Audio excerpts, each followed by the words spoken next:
Well, hello everyone, and welcome back to Uncivil Law, where as always we learn through the misfortunes of others. I am your host, Uncivil Law, a licensed attorney in Texas, Virginia, and before the U.S. Supreme Court, and I hope you're having a great day. For today's story, we finally have a copy of the search warrant, and the details provide further information that is quite disturbing and on a somewhat personal level disheartening. We're learning a lot of things that paint Nick and his family in even worse light, particularly as it relates to how they were treating the children, and renewed concerns about drug use, including injectable drugs that are presented in the search warrant, that is presenting a darker picture than I had previously realized.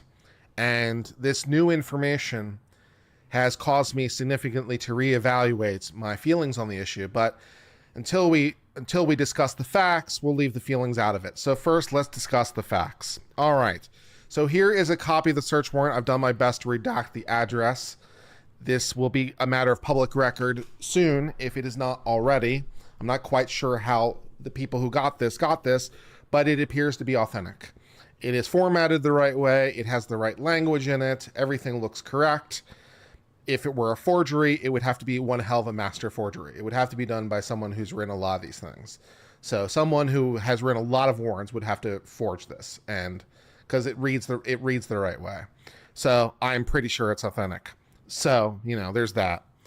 Okay, so we start with the top. I, Quinn Pomblin, a licensed peace officer in the state of Minnesota, make application to the court for a warrant to search the premises and persons described below for the property and things described below.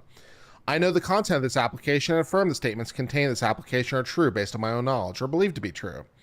I believe the following describe property and things, namely controlled substances including methamphetamine, cocaine, and or other controlled substances prohibited by law, and paraphernalia commonly associated with sales or use of controlled substances, and items that would show controlled substance use that would not qualify as legal drug paraphernalia, are in the premises or persons described as address. The residence has a tarred driveway. The residence is 2 stories with a three-stall garage. The main door is located on the south or southwest side of the residence. Nicholas Robert Rekeita, located in the city or township of New London, county of Kanawha, state of Minnesota. I apply for a search warrant based on the following grounds: the possession of the property of things described as would this be described as a crime. The property of things above described constitutes evidence which tends to show crime has been committed or tends to show a particular person has committed the crime. The facts establishing the issuance of this warrant are thus. First, we're going to get into his qualifications. Your affiant is Detective Quinn Pomblin, a licensed police officer in the state of Minnesota since 2009, so he's been at it for a hot minute. Your affiant has been employed by the Sheriff's Office since 2013. Since 2018, your affiant has been assigned to the Detectives Division on a full-time basis, focusing on felony-level crimes including, but not limited to, criminal sexual conduct, homicide, death investigations, missing persons, fatal motor vehicle crashes, burglary, theft, harassment, stalking, assault, controlled substances, child sex abuse material, and financial crimes. From 2013 to 2018, your affiant was assigned to the Kanawha County Sheriff's Office Patrol Division for investigating street-level crimes, including but not limited to driving under the influence, controlled substances crimes, thefts, burglaries, assaults, financial crimes, fraud, and domestic violence. He's been around for a hot minute. So from 2013 to 2018, he was essentially a patrol officer. Since 2018, he's been a full-time detective. And he's been a full-time detective for the last 6 years. Plus, he's been a peace officer since 2009. He's been around a while.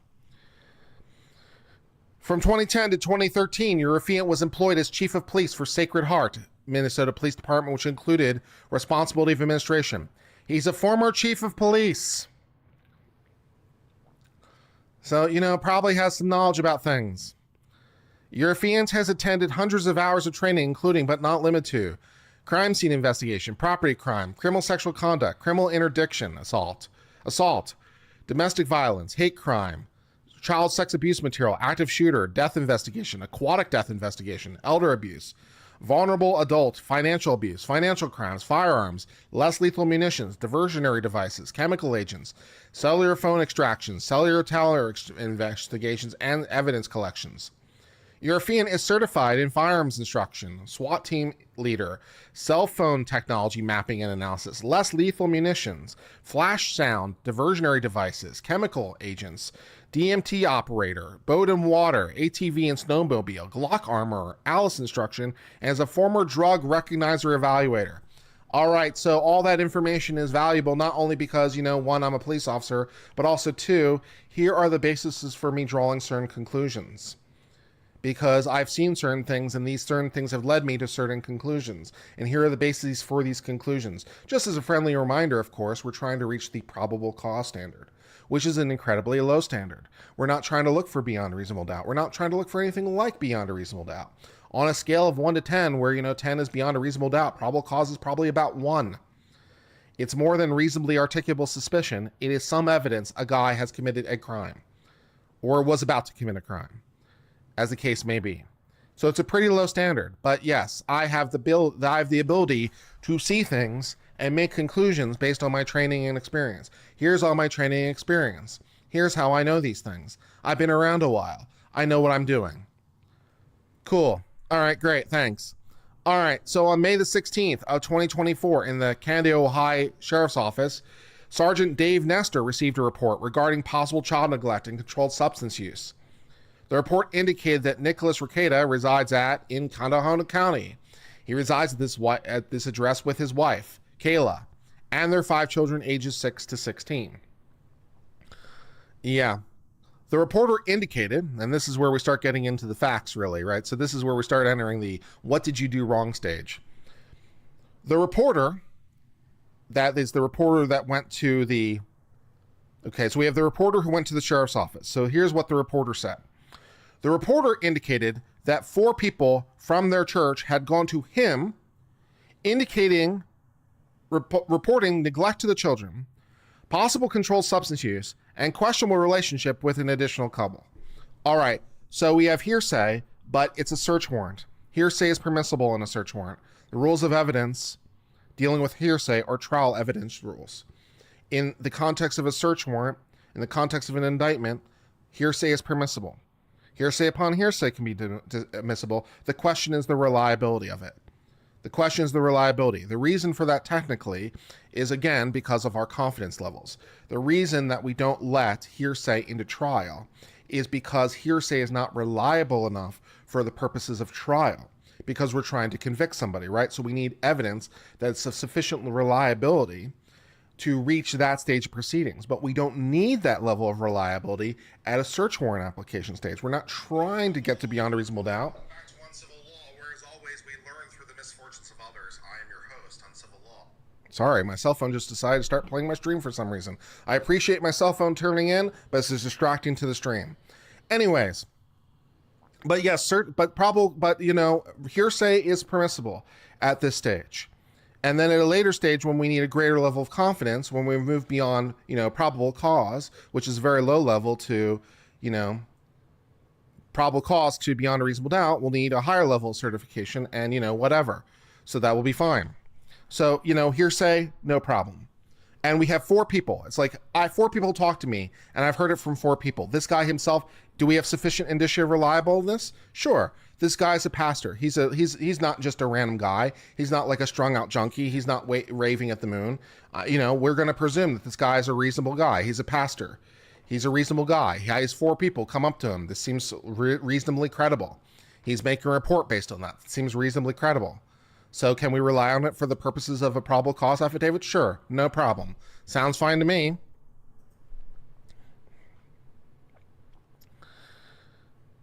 And then we get into this questionable relationship with the couple, which is April and her husband, Aaron, which I'm beginning to learn some information about, as I've learned a little bit about this, although not very much, from some of the statements that Aaron has been putting out regarding this. I've watched a little bit of it, not very much, but it is my understanding that they might have had a little bit of a swappity-doo relationship between them.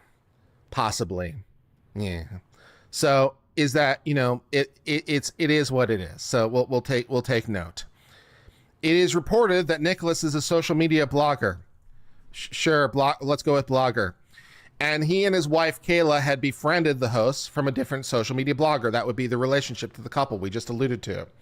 Those individuals were identified as Aaron Imholte and April Imholte.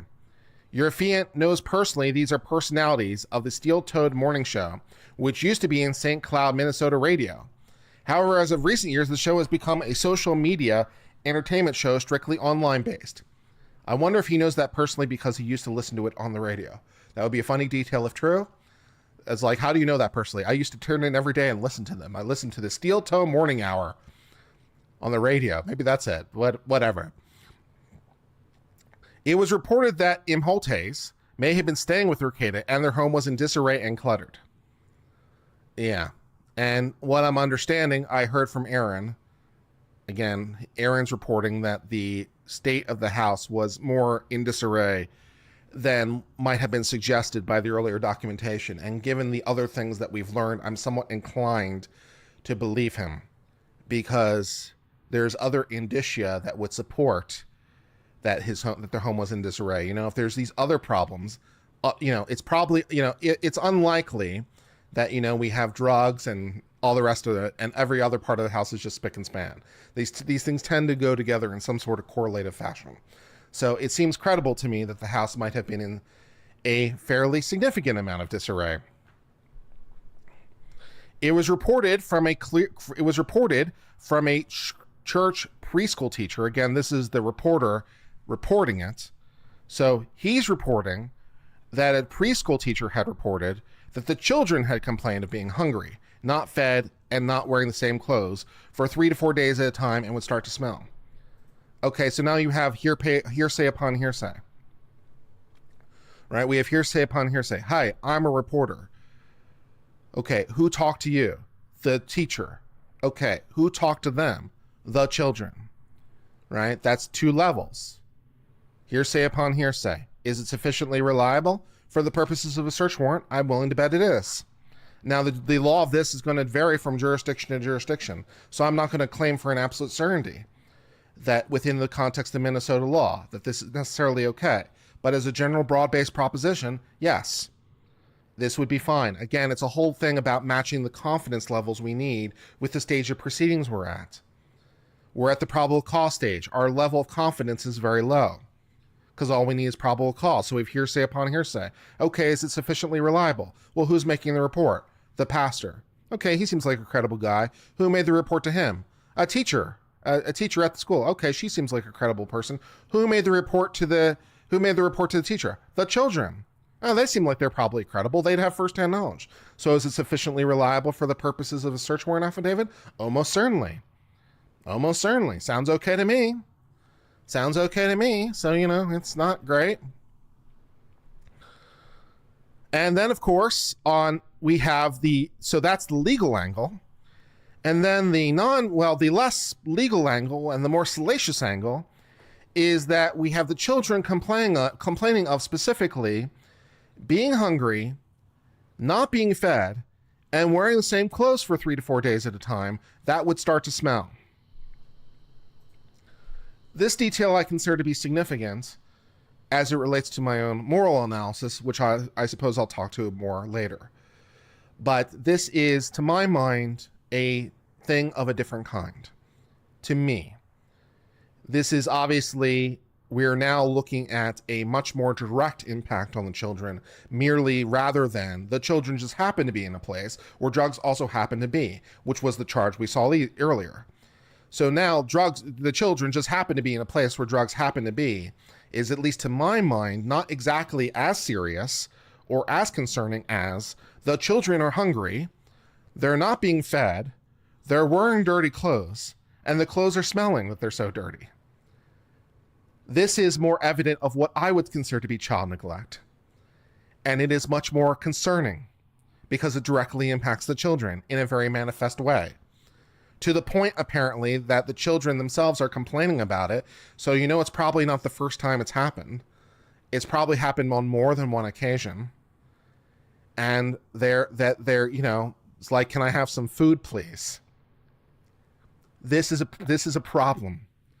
This is a problem both legally, as it might relate to other charges, because of course we could always bring other charges than we have before. So it's a problem legally because we might be able to bring new child abuse and new child neglect charges based on this.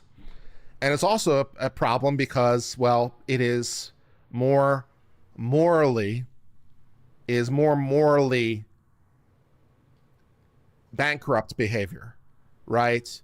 At least to me. Like, doing something to yourself is one thing. Having it impact your own kids is a different moral dimension. But perhaps I digress. It is not good. Nicholas, and of course, also it would presumably lead to child services potentially getting involved and potentially doing their own investigation and potential proceedings against the parents as it might relate to the children, maybe depending on further details, but it certainly raises some possibilities as it might relate to that. So not great. Nicholas was reported, and I'm assuming, I'm not sure who is making this report at this point. It's a little clear. It's a little unclear in the chain who's making this report. Nicholas was reported to be lethargic and appeared to be high or drugged, driving a car around. Great. Another individual advised, so this is someone different. So I think this Nicholas was reported is not the reporter making the report. It isn't specified who's making this report, but it seems like it's someone else, which would make logical sense, right? The reporter told us some things, and then we did some further investigation. And one of the people we investigated, if I'm reading this correctly in context, although it's unclear, one of the people we talked to, a different witness, reported Nick being lethargic and high. And then another individual, again, it looks like a third individual, advised that Nick would walk out randomly during sermons at church and notice behavior changes in him. Now, that is not exactly 100% contextually clear.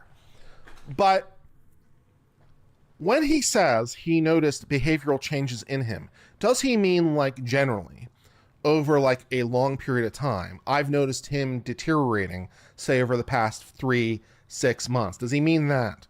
Or by behavioral changes, does he mean, hey, when Nick was in the church at one point, he was behaving so-and-so, and then he would leave, and then he would come back, and then his behavioral changed. So is it a more of an immediate behavioral change?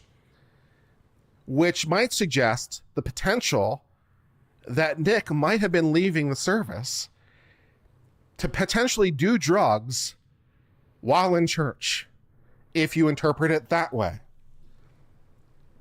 So there's that possibility. Exciting.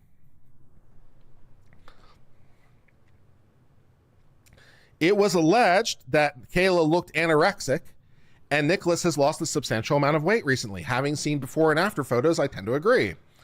One individual, and this seems like a different individual yet again, so it seems like we're on to witness number 4 at this point, potentially. One individual described Nicholas as having injection or track marks on his arm. Uh-oh. Because earlier, we saw reports of a brown substance when we read the arrest probable cause statement. And now we have evidence that there appears to be the potential of track marks, which suggests he might be injecting something in himself. And now there's the possibility when you think injection and you think brown substance, now you're thinking about the possibility of potentially heroin, which raises all kinds of unfortunate possibilities. Because if that brown substance is heroin, now we're talking about that being a charge unto itself. And the limits for heroin are relatively low, comparatively. So we're looking at potentially another charge. Depending on the amounts, potentially like even a first-degree charge. So like before, we were looking at the possibility of getting like the cocaine knocked down from second degree to third degree.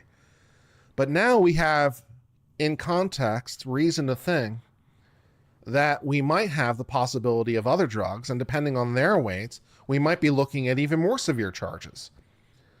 So the evidentiary picture is looking more concerning than when we last left, because now I have this additional detail. Now I have someone saying, "Oh, I saw track marks," and now I put two and two together, and I'm like, "Uh-oh, yeah, uh-oh."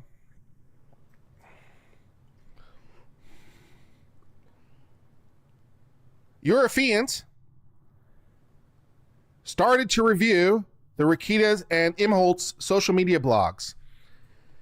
You know, as always, as ever, at the risk of repeating myself, the social media people love the social media. They love it. They love it for sure. They think it's the greatest thing ever. But the problem is that, the police can look at that stuff too. The police can look at that stuff too. And they have reason to go look at that stuff, and that stuff may suggest to them certain possibilities. Not for nothing, but a lot of the people who were involved, not all the people, but a substantial number of people who got caught up, for example, in the Jan 6 stuff, a lot of those people got busted because of their own social media or things they said on other social media. So social media is, as always, the cop's ever friend. So the cop decided to go look at these things, which are in the public, so, that's fine, no problem there. The blogs are commonly related to legal issues in high-profile trials, as Nicholas is a licensed attorney. Nicholas is known to drink alcoholic beverages excessively on these blogs. Facts. I immediately noted that Nicholas' appearance in recent months has changed. In videos from January 2024 compared to May 2024, Nicholas appears to have lost weight, appears tired, and overall appears strung out, common with controlled substance users. So I have noticed these videos too, although I can't perhaps seen as many of them. But I was talking about this too on my previous streams, like this period from January to, let's say, the beginning of May, where things were looking more and more dicey. But I didn't perhaps recognize what I was seeing because I don't have the pattern recognition to recognize it. See, I don't have the experience, for better or worse, with druggies and drug addicts. So perhaps I didn't know what I'm seeing. But this guy has the training and experience. He's told me all about his training experience. And he says to me, "Oh, these guys were strung out." And then I look back at it and I'm like, "Oh, okay, yeah, they're strung out." But you see, I needed that explained to me. I know that might seem odd, but I couldn't see it. I was looking at it, but I couldn't see it because I didn't know what I was seeing, because I didn't have internally the tools to be able to recognize it. So I didn't know what I was seeing. It was just confusing to me. And this guy's like, "They're strung out." And I'm like, "Yeah, you're right. They're strung out." So I feel like enlightened in some ways, and not necessarily in a good way, because I was like, "Oh, it was there all the time." And oh, I feel a little stupid now because I couldn't see it. So, yeah.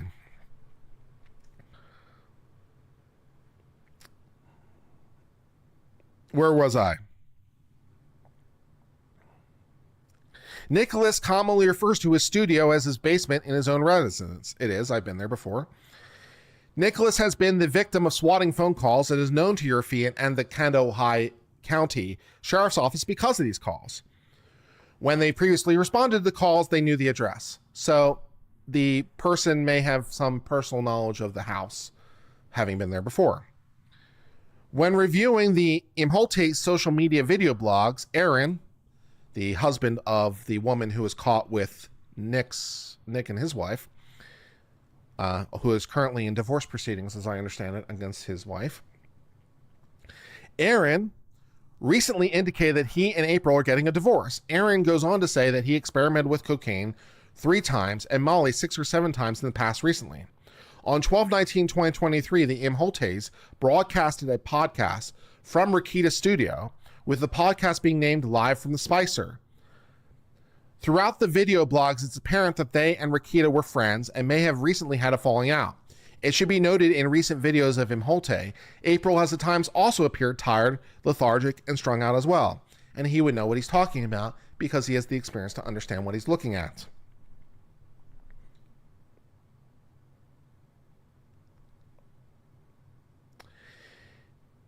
In both Nicholas and Himolte's video blogs from Rekeita studio, it's apparent they're in the same room. I've been there. I've broadcasted from his studio before. And the items in the background appear to be the same. At one point during the video, Nicholas walks into the background and grabs an item, which would show the background is not a backdrop curtain and was the layout of the actual room, which takes away a potential defense, right? Oh, I was green screening the thing. It wasn't really in my house. No, he's touching things in the background, you know? So it really is his house. So we can point to two and two together, right? Yeah.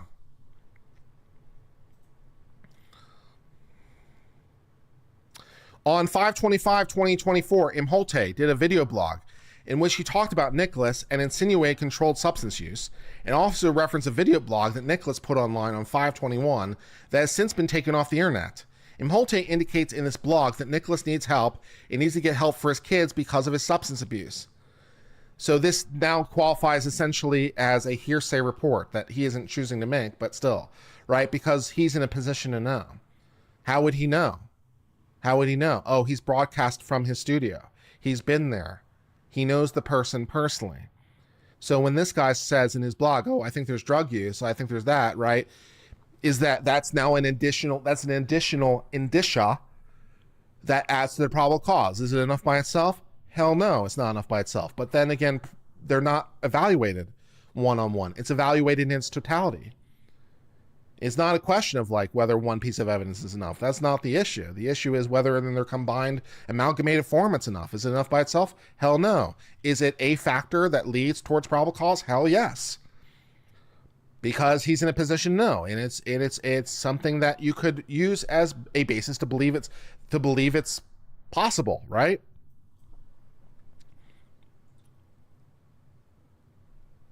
Imholte points out a time in the video where Nicholas has a white powdery substance on his nose. So this is one of the recent videos that had been circulating around in which Nick went away from camera for about 45 minutes. And when he came back, people saw something on his nose. And, you know, again, is it anything by itself? No, by itself it's nothing. By itself it's nothing, but it doesn't have to be. It's just an additional piece. What is it? What is on his nose? Well, when you add up other pictures, when you add up other things, the probability assessments change. And so the probability assessments lean more heavily towards drugs, given his behavior, given what other people are reporting, given what else is going on, and so forth and so on. So yeah, and also it changes the calculus of the likelihood of that video being used at a future trial should we ever get that far. Because now we suddenly have the ability to make a credible argument that this video is evidence of drug use in his home. Because that would be what that would be, right? He went away for 45 minutes, came back and had drugs on his nose. That's the allegation. And now it's evidence, which potentially supports that contention, which now means that that video, the probability of it being able to be offered as evidence in trial goes up. I mean, there's no Fourth Amendment issues. He published it himself onto the open. There's no Fourth Amendment issues. And the only question is, what does it depict? And there's enough indicia. So, you know, I'd probably let it in as evidence. So that's not great. That's not great.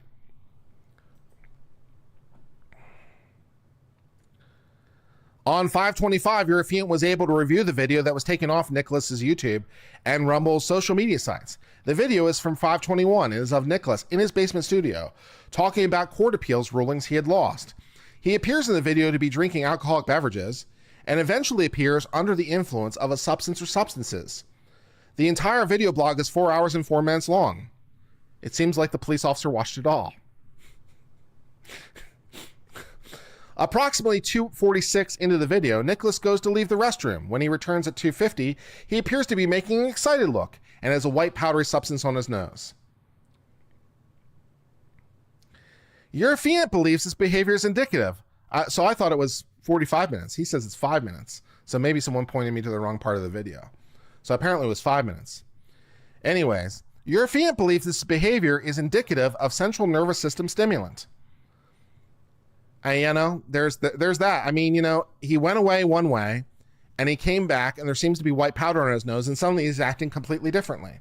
Maybe it's because it's a drug that's influenced his body. Maybe that's what it is. Maybe it's because it's a drug. Yeah. Again, I had to have this point out to me because I didn't recognize what I'm seeing. But once you point it out to me, it's like, oh yeah, that's probably what that is. That makes sense.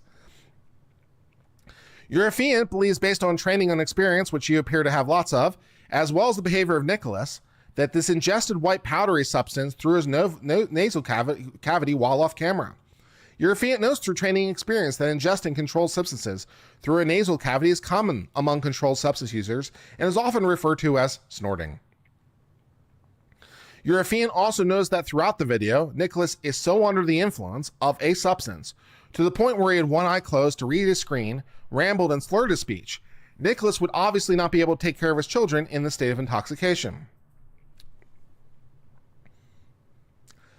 Facts. Nicholas was gone. He was gone. And yeah. So yeah.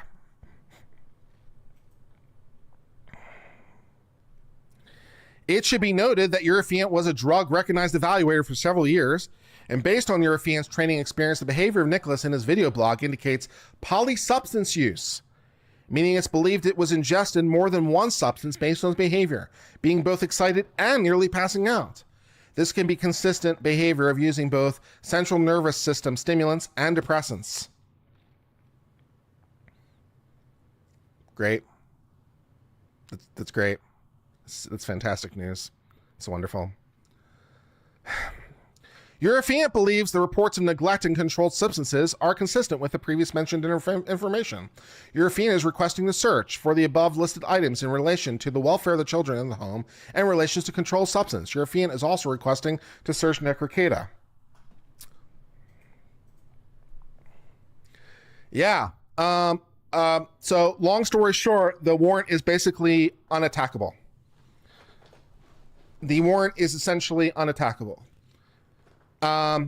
Yeah, there's no point. We can't do anything. The problem is I can't think of a way to knock out enough. I can't think of a way to knock out enough things for it to matter. This is the problem, because it's a probable cause, as I've sort of been mentioning several times.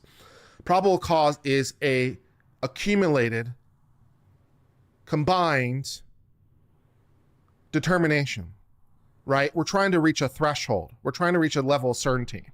That level of certainty is very low. Where different lawyers will put it on the scale will depend. Different lawyers will put it on different places. But on a scale of 1 to 10, it might be as low as 1. It might be that low.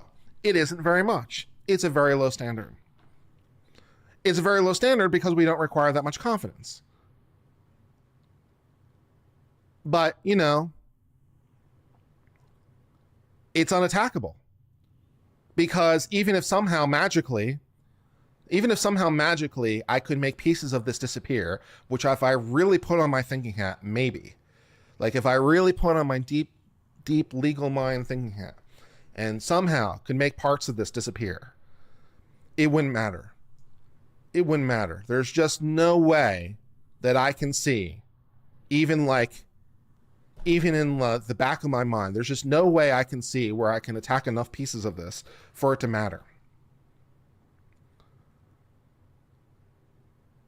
And then even if I somehow could, the judge had every reason to rely on it, and I would be attacking their decision on a matter of law. So it isn't even necessarily like, the issue isn't even whether I as a judge would sign the warrant, although I probably would. The issue would be like, can I say this is error as a matter of law? Which, no, I can't. I can't make it work. So I don't see how you attack the warrant. That, of course, isn't to say that everything in there is necessarily true. Of course, innocent until proven guilty. And as I've said repeatedly, we've got problems for a trial. We've got hearsay and we've got hearsay upon hearsay. But of course, by trial, those problems can go away. By trial, those problems can go away, because to solve the problem, all you have to do is get the person on the stand, and now it's no longer hearsay, because it's now no longer an out-of-court statement.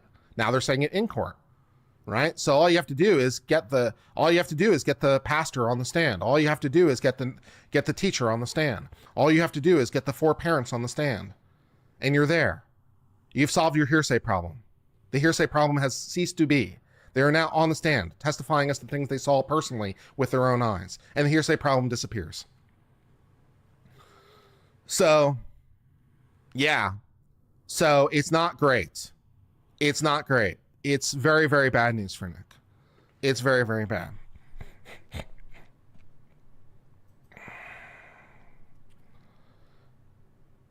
I request a search warrant to be issued by these people who may enter the house from 7 a.m. to 8 p.m. to search the property and persons. So we have a search warrant both against the property and a search warrant against Nick himself, which makes sense when the police stopped him, right, on the road. Because earlier we knew the police stopped him on the road. I assumed it was just to prevent him from going into the house, which would have been fine by itself, incidentally. But also now we have an independent basis to search him. And because he was in his car, we have a basis to search the car. So, you know, there's that.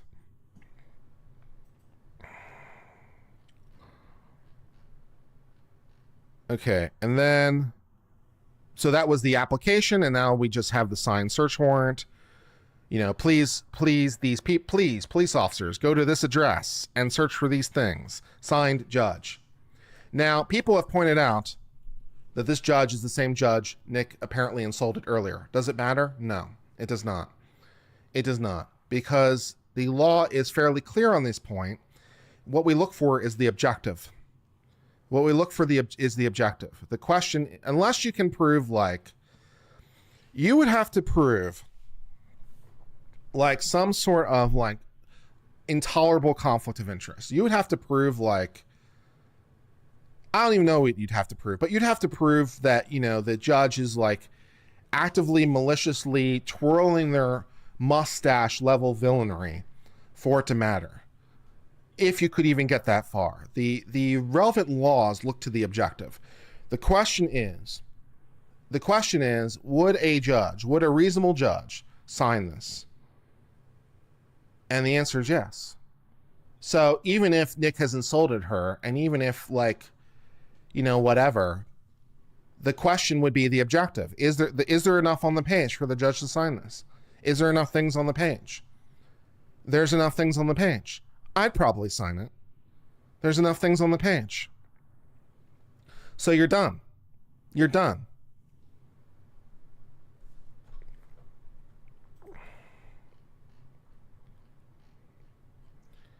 And then we have a warrant relative to things we found in the judge's the officer's somewhat horrible handwriting. Let me readjust the margins a little bit so you can see a little bit more clearly. Give me one moment, please, if I can figure out how to do this. Oh, it's not me. It's that the page is too zoomed in. Okay, there we go. All right, so I'll read this as best as I can. Short tube for cocaine on the master nightstand. Some kind of white substance on the master nightstand. 2 credit cards of April on the nightstand. 2 22 spent casings at the foot of the nightstand. 1 Sig Sauer AR, and it gives a serial number, plus mags from the master bedroom. Glass containers, metal containers from the dresser, a bag with cards and cocaine from the master bath, something white powder from the safe of the master bath, a baggie with smaller baggies from the safe of the master bath, Ziploc, multiple small baggies from the safe with a white powder of the master bath, a digital scale from the safe. The digital scale is inside the safe of the master bath. That's not a place you put a kitchen safe now, is it? a metal pan with a white powder from the safe, 2 short tubes, 2 cutters from the safe, a $100 bill with a white powder, a bindle, white substance powder from the master closet safe, scooper from the master closet safe, 2 baggies, a funnel from the master bedroom, spring-hold armory, Sig Sauer, and some magazines, ammunition, Remington, and a bullet from a master closet. So that seems to be what we found. And all that will be sent off to a crime lab for further legal analysis, as you would anticipate. So, my feelings today are one of being disheartened, would be the best word for it today. I feel that first of all, Nick's in a lot of legal trouble. The search warrant appears to be unattackable. I don't know how you would go about attacking it. The search warrant appears to be unattackable. The seizure of the cocaine and drugs at the house appears to be unattackable. So all those arguments seem to not really work. They don't seem to go anywhere. And so what you're left with is sort of, well, maybe we can make the weight decrease of the cocaine, but then again, maybe we have other drug charges coming for other drugs, depending on what the lab reveals. And we have deep complications. And that's a real problem. And the thing that sort of most speaks to me personally is the treatment towards the kids. Because now I have, well, there are 2 things that speak to me. So let me try it this way. One is the danger to the kids. Because before, all I knew when I commented previously, and before, it's like all you can comment on is what you know, right? How can you say something other than what you know? And maybe I should have known, but maybe I was too naive to know. But either way, I didn't know. So before, when I commented and expressed my feelings, for example, against the pastor, my comments were based on what I knew, which were based on the Nick I knew, or at least the Nick I thought I knew, and were based on the allegation only being that kids were present at a place in which drugs also happened to be present. And so I had a little bit of, my immediate reaction was one of resentment. My reaction today is one of being disheartened. I am disheartened by my friend. I am disheartened that this man who I knew, or at least thought I knew, has gone so deeply down. In a lot of ways, I looked up to him. He was incredibly successful in multiple different dimensions. He had a wife that seemed to love him. He had kids that seemed to love him. They had a family that seemed to be a good family. He was incredibly successful in the genre that I wanted to get into. At one point during Rittenhouse, he was the #1 channel for super chats, period. All channels, all of them. He was #1. He was bringing in 100,000 people to watch his streams. He was successful personally,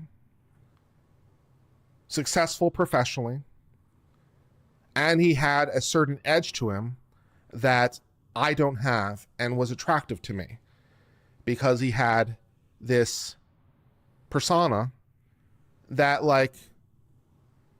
was, I mean, you know the old Nick. I don't have to explain this to you, right? I mean, for those of you who've known Nick, you know what I'm talking about, like the old Nick.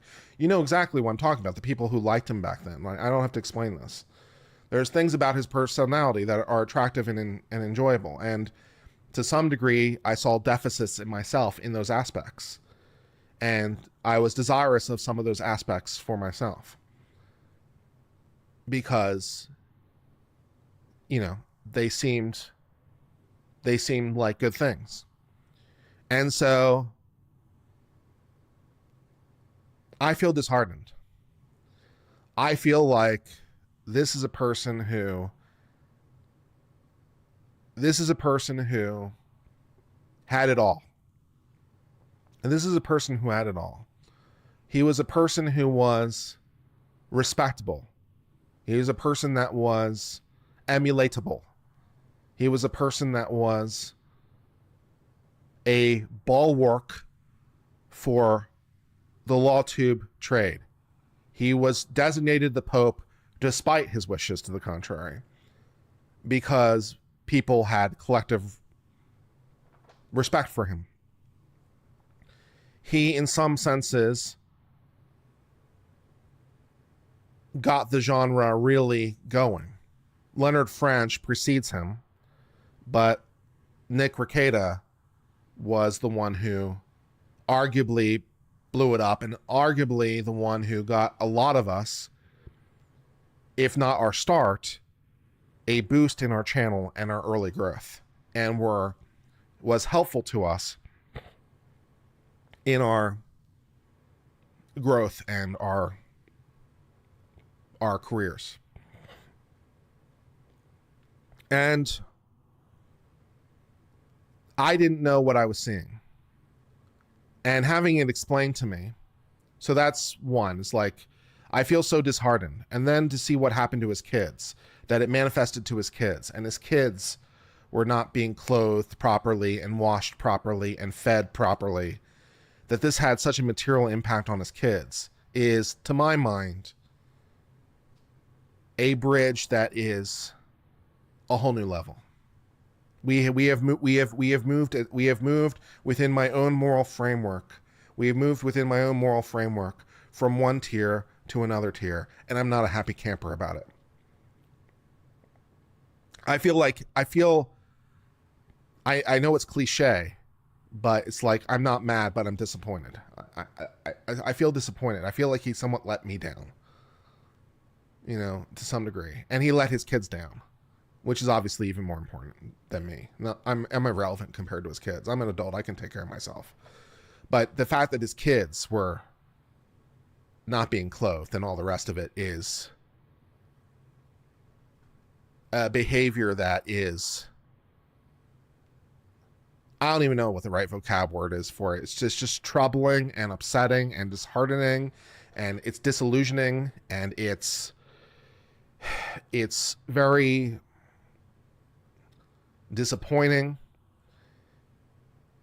And I feel like maybe I'm like grieving something, and maybe it's a grieving thing. Maybe that's what's going on. But that's that's the one thing, is the kids. And then the other thing is just like the image of the man is just so compromised now for going forward, because the evidence is clear, and the evidence is clear that there's a problem, and this problem has manifested it in some way, in a way that has impacted him, his wife, his children, and other people that are worthy of mention. And I don't see how he recovers from this within the sense of, coming back and streaming hard and all the rest of it. I don't, at least not for a significantly foreseeable future. I don't know how he can come back from that. And that's disappointing to me. And also, I understand in further details, talking about hearsay, my understanding from Legal Mindset, Andrew, who is still streaming as we speak, by the way, who, said that he would end the stream and send people over my way, but is still streaming, so not very good on the timelines there, Andrew, but, that's neither here nor there. He has the right to stream as much as he wants. That was just a friendly rib. But my understanding from Andrew is that he's in a thread, a DM thread, which I am not a member of, in which Nick is apparently privately coping and denying things and saying, like, this isn't true. He's still saying it's not true. This is lies.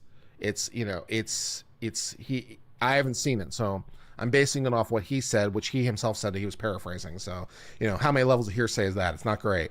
But apparently Nick is still he described it as raging about it. And, yeah. So the fact that Nick is apparently seems to have adopted a prosecution complex is also very concerning going forward. I have texted Nick to ask him if he wants to talk. Yesterday he texted me back and said maybe we can talk this week.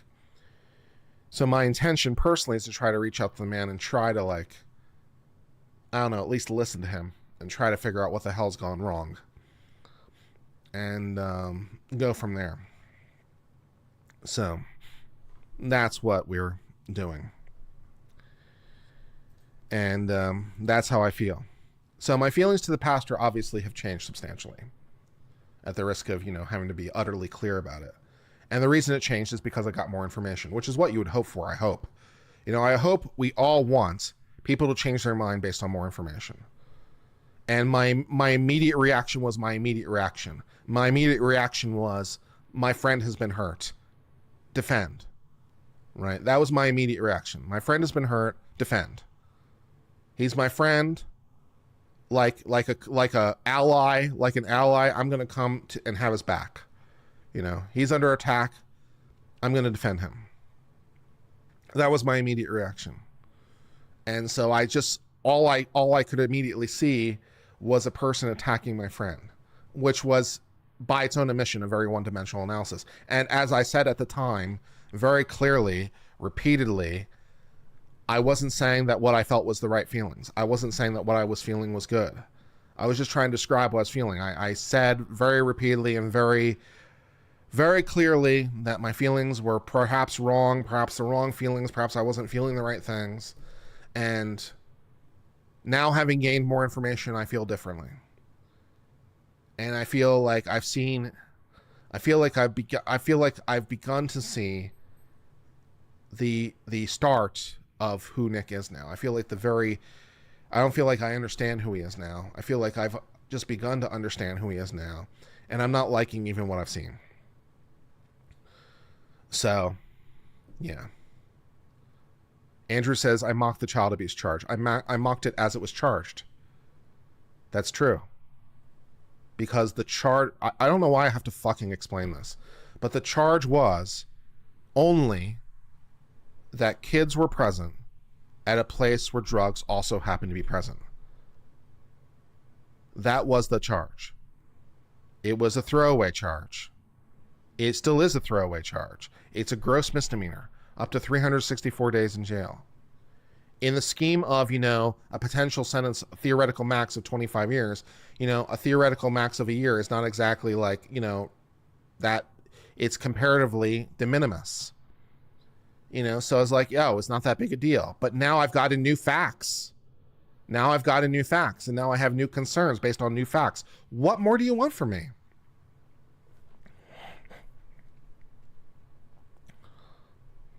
All right.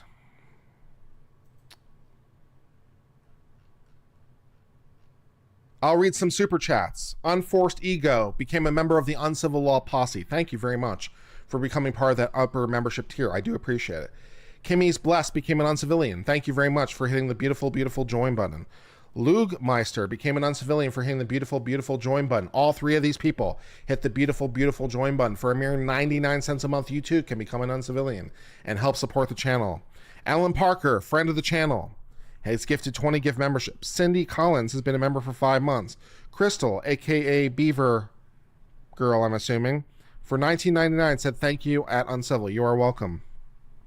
Lugmeister gifted 10 gift memberships. Bluefish gifted 20 gift memberships. Job for 9 said, thank you for doing this live. I know it must be difficult. It is difficult because I feel like slowly and somewhat surely my image of the man is being replaced by the man, and it's not a happy, fun feeling. And I appreciate you being here with me as I go through it. Malcolm X for Australian 299 said, what about Constitution? None of the constitutional arguments work. None of them work. They're all shit. Thank you for being here. The Fourth Amendment argument just went to shit. That was the only thing that was left. The Eighth Amendment argument, I guess technically he still has that, but at this point, good luck. So the First Amendment argument's dead. The Second Amendment argument's dead. The Fourth Amendment argument's dead. The Fifth Amendment argument's dead. The Sixth Amendment argument is dead. And the Eighth Amendment argument maybe, but not really. So it's not great. Josh McCarty for $10 says, didn't he get charged with child neglect?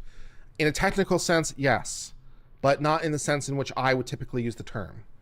Technically, yes, he was charged with technically child neglect, but the child neglect was merely that the kids were present at a place in which drugs were, which I don't think most people, when you say child neglect, that's what they think of. I think most people, when they think child neglect, think the person is being abused, the kids are not being clothed, they're not being, fed, they're not being taken to the hospital, and so forth and so on. So yes, it was technical child neglect, but now we have actual child neglect, and my feelings have changed somewhat substantially. If there's no charges, that makes the accusation seem a little less credible. There may or may not come charges, but there could be new exciting charges coming our way. That is a strong possibility. Kids are always hungry, and I have nephews that choose to wear gross clothes. Well, the fact that the kids complained about it is more suggestive of a more recent phenomenon, right? If the kids were always hungry, they probably wouldn't note it. The fact that they noted it is more suggestive that things were okay and then not okay. So, I'm not super optimistic in that explanation. Hi, Kurt. It seems Robert Barnes strongly feels probable cause. Hi, Kurt. It seems Robert Barnes strongly feels that probable cause for the search warrant is bogus, implying it will likely get tossed. Thoughts? Robert Barnes has his head up his ass if he thinks that the search warrant has a realistic possibility of getting tossed. That is a dumb thing to think. That is an incredibly stupid thing to think. If Robert Barnes thinks this search warrant has a strong possibility of getting tossed, Robert Barnes has his head up his ass. This is a sound search warrant. If I really put my thinking hat on it, I could dick around on it. But it wouldn't matter. It wouldn't matter because the standards are objective. The police officer, by his own statements, showed us the investigation he did. He showed us all the objective steps he did. Those objective steps seemed correct. He then presented those objective steps to a judge who had to make a determination whether there was probable cause that drugs could be found in the house. What is our basis for thinking probable cause could be found in the house? Well, I think he used drugs on stream. Why do you think there are drugs on stream? Well, insert other things that leads us to that conclusion, right? As I sort of said, the video by itself isn't enough. If all they had was the video, it wouldn't be enough. But they don't. They have other things, right?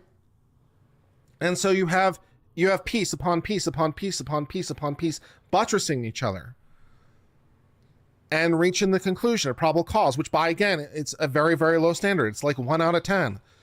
It's a very, very low standard. So yeah, Robert Barnes has his head up his ass if he thinks this search warrant is going to go away. It would take a miracle worker. I do not have high hope.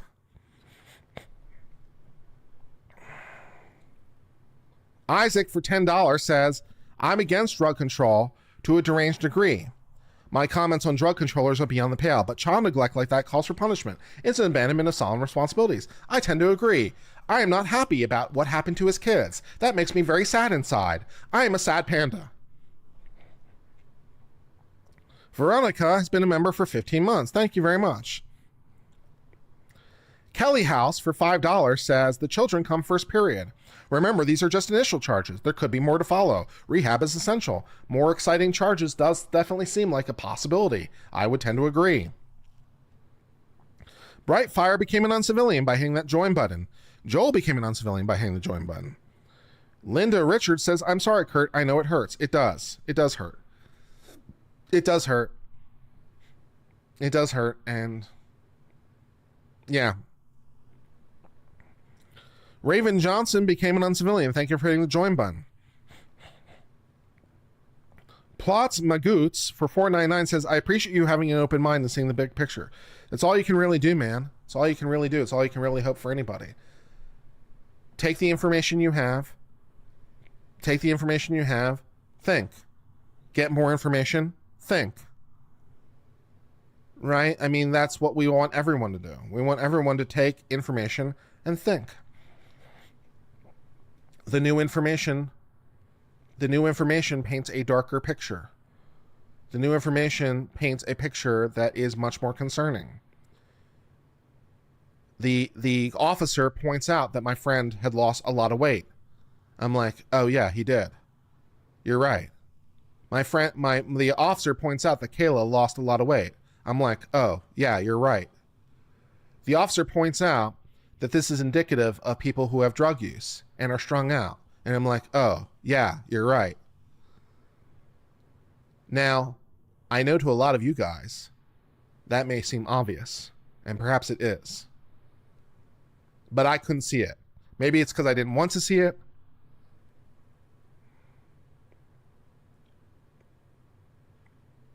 I'm sorry.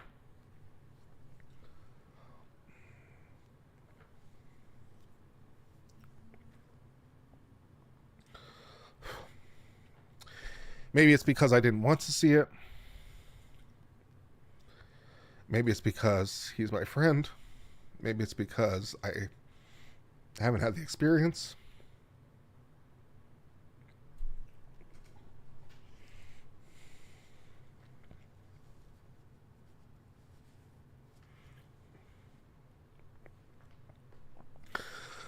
I'm sorry.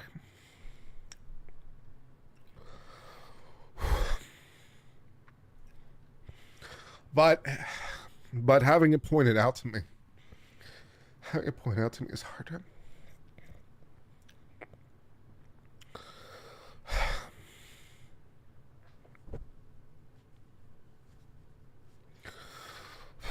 Okay.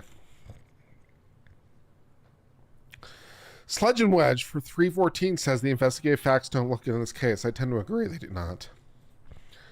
Charles Vance for $20 said anonymous tips, third-party hearsay, witnesses with motives to be biased, medically diagnosed and online personality, church gossip, and social media trolls are not sufficient for probable cause. Robert Barnes. Robert Barnes can suck my dick.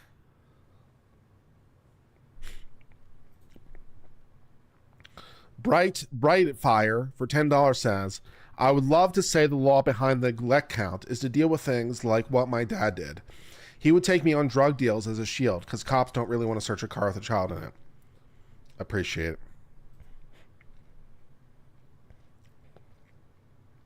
it. MEU became an uncivilian.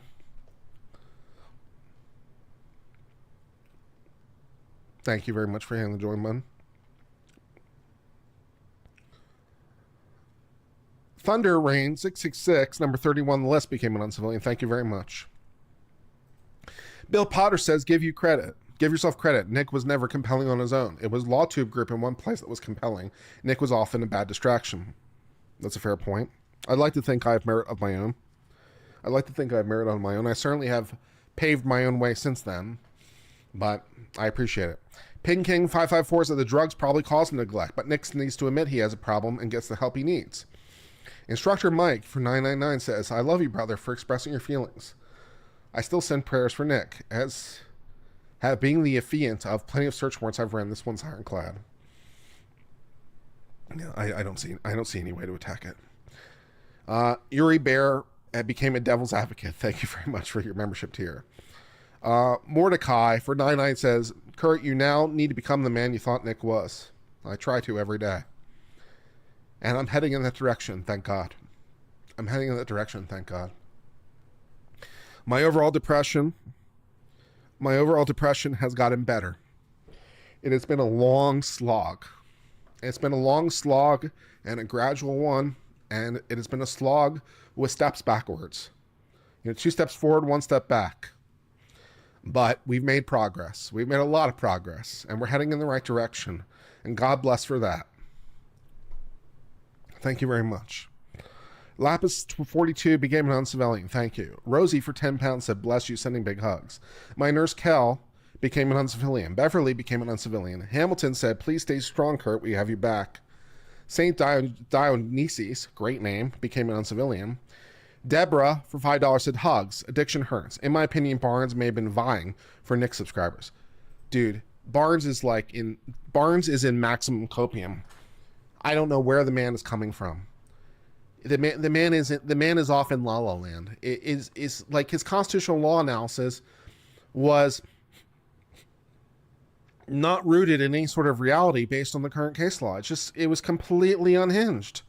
It was just completely unmoored from reality. And if Barnes is still saying, oh, what did you say he said? What was the bullshit quote that apparently he said? I'm not sure if this is direct quote or paraphrase, but apparently Charles Vance said anonymous tips, third-party hearsay, witnesses with motives to be biased, medically diagnosing online personality, church gossip, and social media trolls are not sufficient to be probable cause. If he said anything even like that, he can go fuck himself. In isolation, he's probably right. But that's the problem. That's the problem. Like, yes, you can attack any individual thing. You can attack any individual thing in the search warrant. If you really put on your thinking hat. If you really want to put on your maximum copium thinking hat, if you really want to, maximum cope this thing, yes, you can attack individual parts of the search warrant. But it just doesn't matter at the end. It just doesn't matter because there's no goddamn way. There's no damn way that you could possibly attack enough pieces of this to show that the judge, when they signed off in it, made a legal error in determining there was probable cause. So not only as a theoretical reviewing judge would I have to make the determination that there's not probable cause, I have to make the further determination the judge made a legal error in that determination based on those facts. And how the hell am I supposed to do that? It's not going to happen. So I'm sure Nick and his lawyers may try to attack this. Nick and his lawyers may try to attack this. And if they find some sort of hidden thing that somehow makes this all go away, then, good for them, I guess. But I don't exactly have a high hope in that possibility. Is it hypothetically possible that you could attack this warrant? Sure. Anything's hypothetically possible. You could show that the cop was bribed. That would do it.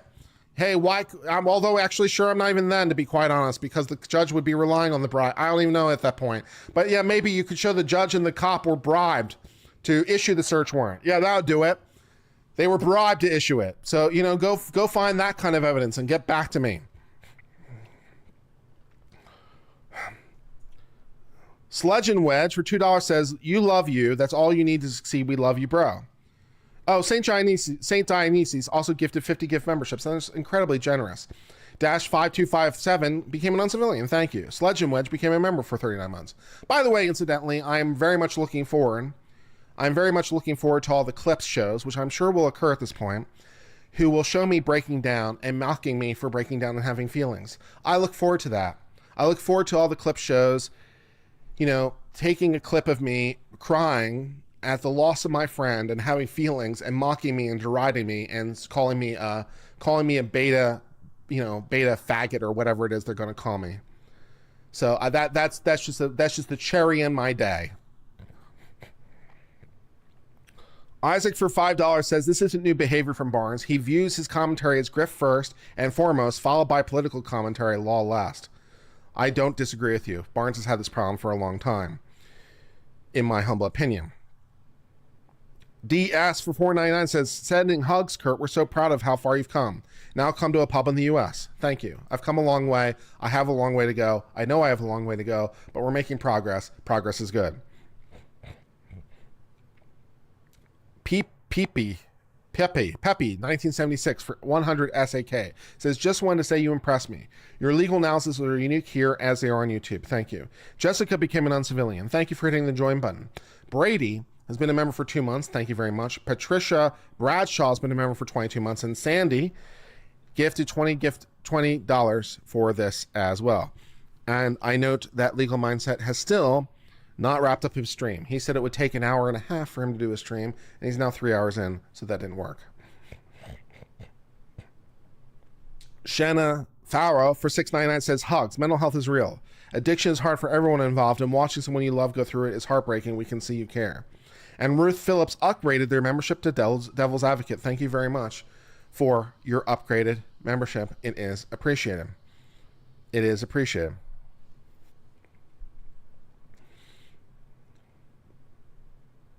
Nick Rekeita is probably going to stream. And that's going to be probably a disaster.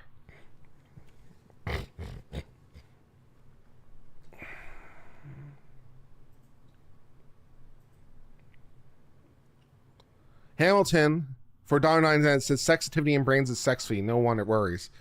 Well, I'm not sure how sexy it is, but thank you anyway. Law Nerd for $1.99 says a real man can cry. Nick Rekeita would probably make fun of me. Nick Rekeita would make fun of me. Because Nick Rekeita doesn't believe in men crying.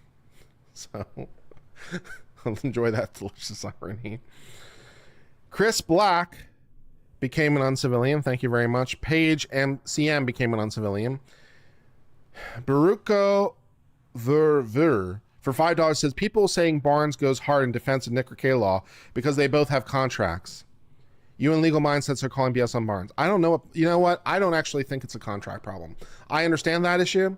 I understand the issue that Barnes has a contract with Rumble and Nick may or may not have a contract with Rumble. I'm unclear. And they have some sort of agreement to promote each other. But I honest to God believe that doesn't have anything to do with it. This is just Barnes being Barnes. And Barnes has been doing this for a long time. Barnes has this very unfortunate tendency to express with absolute and total confidence propositions of law that are not supported by law and sometimes directly contradicted by law. And he says it with absolute confidence. And everyone goes, yeah, that's great. That's great, you know? And I'm like, you're giving bad legal information, Barnes. You're just giving bad law. You're giving bad law takes. You're misinforming people about law. Your takes are unhinged and unbased. Stop doing it.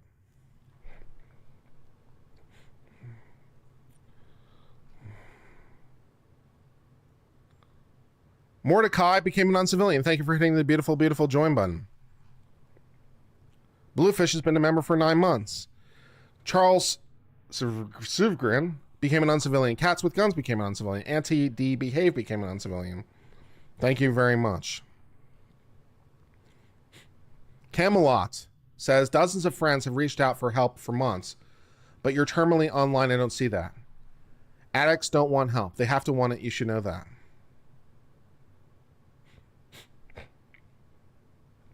I don't know what to tell you, Camelot. I don't know what to say. I don't know what to say to that. I don't know what to say to that. Cat $5 says, you're a good friend. To be upset means you care. All we do is pray and then go to rehab. That's all we can do. Fair enough.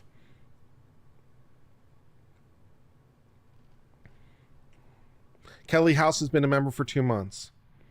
Nick has pushed everyone away. That certainly seems to be true. That certainly seems to be true. $10 from Alistair Crowley. Your take on Beta King Higgins, the retrial, saved my weekend. Depression and addiction is dark. I love your commentary, your heart and your truth. Love your intelligence and balance, sir. Thank you. You're welcome, and thank you very much for the kind super chat.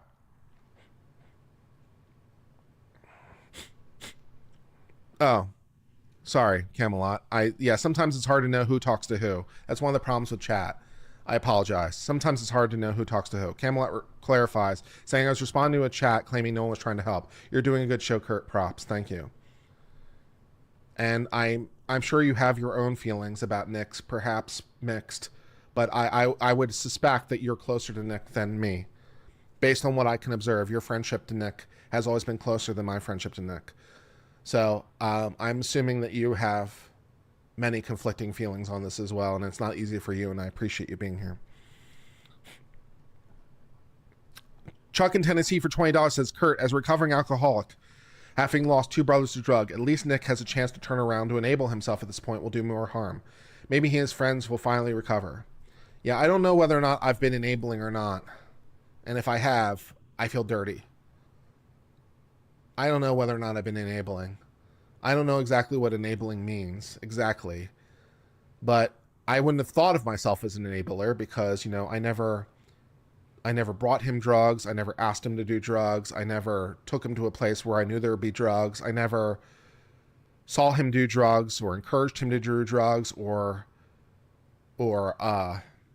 anything like that. So I that's what I would have thought meant more like enablement.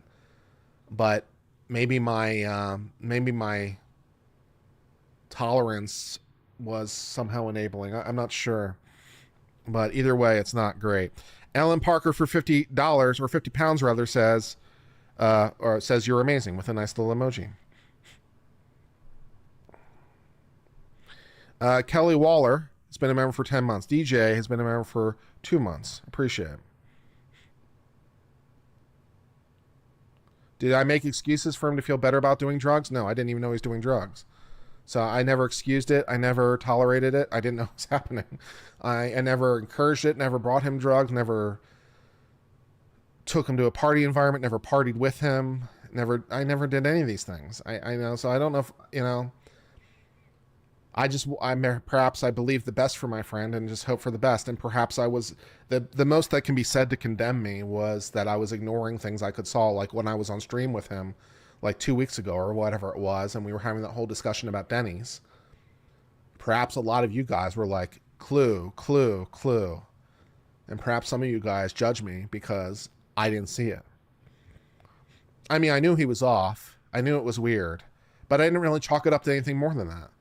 That's what I did. I didn't chalk it up to anything more than that. I just said, oh, maybe he's having a bad night. Maybe it's just weird. You see, I didn't think anything of it. Because it's just like, oh, okay, he's off. He's a little weird. I didn't say anything to him about it. I didn't, say, you treated me poorly on your show. I was like, what's up with that? I just kind of wrote it off because he was my friend. And, my friend was a little off that day. And it's like, I'm not going to hold it against him. And maybe some of you guys are saying, Kurt, you're a naive fool. And maybe I am. But what can you do?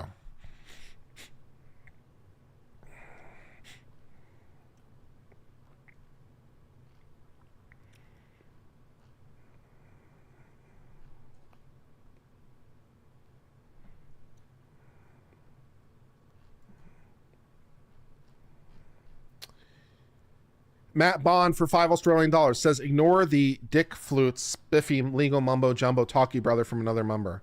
Thank you very much.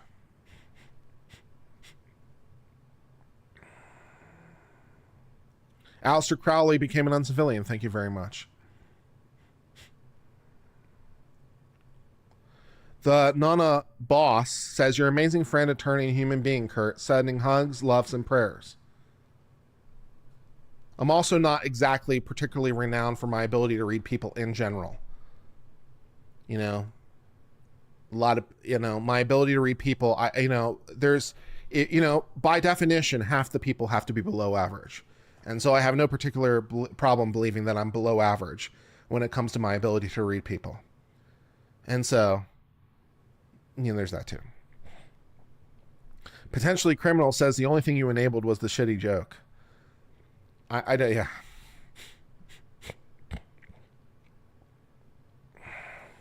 By the way, Potentially Criminal, I've seen some of your commentary on the subject, and I think it's very good.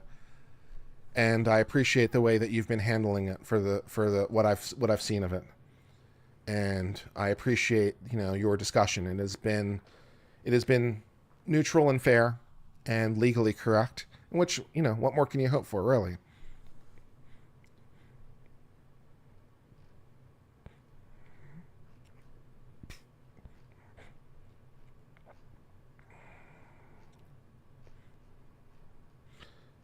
Chuck in Tennessee for $5 said, did not mean you. Mean the one refusing to see it. Stay strong, Kurt. You're welcome. Sam Smith for $2 Australian says, Nick is going to a black man's prison's wife.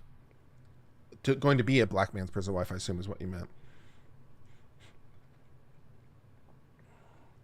Chip O says, so you formally disagree with Barnes that there are serious First, Second, Fourth, Fifth, and Sixth Amendment violations with Nick's arrest? Yes. I sharply, completely disagree with Barnes that there are serious First, Second, Fourth, and Fifth, Sixth Amendment issues. Barnes is wrong. The First Amendment arguments are stupid. The Second Amendment arguments are stupid. The Fourth Amendment arguments weren't stupid, but now they are. The Fifth Amendment arguments are stupid. The Sixth Amendment arguments are stupid. The Eighth Amendment arguments are technically viable, but they won't work. So no, Robert Barnes is completely wrong. There is just no way to do this. The right way to evaluate this, the right way to, short of proving a conspiracy, short of proving, the judge was being bribed, short of proving, something like that, short of proving that the prosecutor, got together in a room with some people and hatched a plan. How can we get Nick? I have a desire to get Nick. How can we do it? Short of how can I possibly, short of that, with flow charts and strings on corkboard. Short of that, no. The First Amendment retaliation argument does not work. The arrest doesn't work. The selective prosecution doesn't work. The fact that he had a gun, he's a Second Amendment interest in the gun. No, he doesn't under the current case law. And there's no particular reason to believe the case law is going to change in the short term. That's not a viable argument this time. The Fourth Amendment argument was okay, but now we've seen the search warrant. He's like, okay, we've got hearsay, and we've got hearsay upon hearsay, and we've got anonymous witnesses and biased people and blah, blah, blah. And I'm like, what the fuck are you talking about? What the fuck are you talking about? It's a probable cause affidavit for a search warrant. The standards are relatively low. The issue is sufficient reliability. The issue is the total amalgamated form of all of its evidence combined. By my powers combined, I'm Captain Planet style, okay? So, in order to attack this thing, you have to be able to figure out a way to do that on a fairly systemic basis, and it just cannot be done. It can't be done. It's a fever dream. It's not going to happen. Give it up. And, it's just not going to happen. And even if somehow you could attack it, which you can't do anyway, but even if somehow you could, you'd have to prove that, the judge should have been able to determine that, and the judge made a mistake, and no. So the Fourth Amendment arguments don't work either. The Fifth Amendment argument, okay, there's a due process argument because he has a right to mind his children. First of all, within the context of prosecuting him, no. Second of all, within the context of trying to remove the kids from him, sure. But that hasn't happened yet, and we're heading on that train, choo-choo style, so no. Sixth Amendment argument, right to counsel, no. The Supreme Court's fairly clear on this issue. You have a right to counsel in a general sense, but there are circumstances in which you can be deprived of your particular right to a particular lawyer. What circumstances might that be? I don't know. They're a co-party in the same crime you're implicated with because you were both arrested in together at the house in which the drugs are that you own. That somewhat both implicates you, and you have an irreconcilable conflict of interest. No, you can't be everyone's attorney. No, she doesn't have they don't have an inalienable right to you as an attorney in particular. The Sixth Amendment argument sucks balls. Okay, and all that's left is the Eighth Amendment argument for excessive bail because the bail amount is too high. That's all that's left. And maybe, but no. So first through seventh is garbage tier, and eighth is if I have a dream. How's that? Does that summarize the current state of things? Thank you for your chat. Robert Barnes is probably going to say, I don't know what I'm talking about. I do. Robert Barnes is a bloviating fool who confuses the way he thinks things should be in some sort of idealized world, in some sort of idealized view of the Constitution, which incidentally, by the way, maybe he's not wrong as to that. It's a question of interpretation, right? It's a question of interpretation. So I'm not saying that what he's saying about the Constitution couldn't be correct in some theoretical construction. I'm saying it's not the state of the law. It's not the state of the law. It's not the state of the case law. It's just not correct. It is not correct today. That is not where the law is today. And to pretend it is foolish at best and disingenuous at worst, if you know for sure, if you know what you're talking about. It's insanity. I feel better. Mordecai for $99.99 says, thank you for one of the most real live streams I've ever seen. Don't waste your time on parasites that will ridicule your authenticity. We are with you. Thank you very much for the $99.99. $9.99 says, how are you feeling is completely valid, Hart. It's important we don't treat addiction as a moral failing simply because it doesn't discriminate. I appreciate that. I wasn't treating the addiction as a moral failing, but I will treat the way that he treated his children as a moral failing. That's where the moral dimension entered for me. So the drug use I wouldn't consider to be a moral failing. But the failure to clothe, bathe, feed his own children, that's a moral failing. And hence it elevates its seriousness to me. And I'm not a happy camper about it. $5 from Max Bang says, Kurt, you're human. Never apologize for actually feeling emotions. You've taught so many of us so many. Thank you. You're welcome.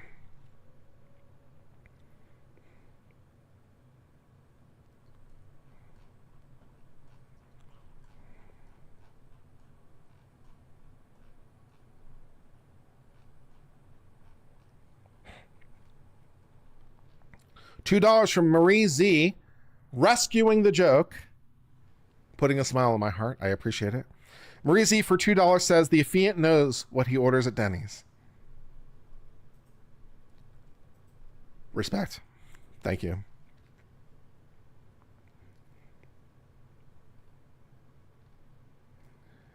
Bluefish upgraded their membership to the Uncivil Posse. Thank you very much for upgrading your membership. We appreciate it.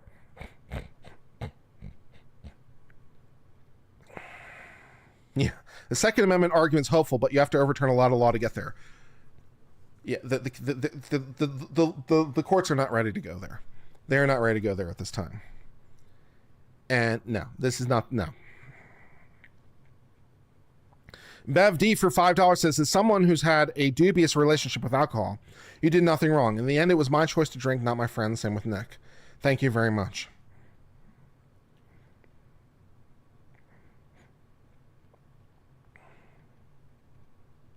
CPS does not need facts or proof. CPS needs both facts and proof.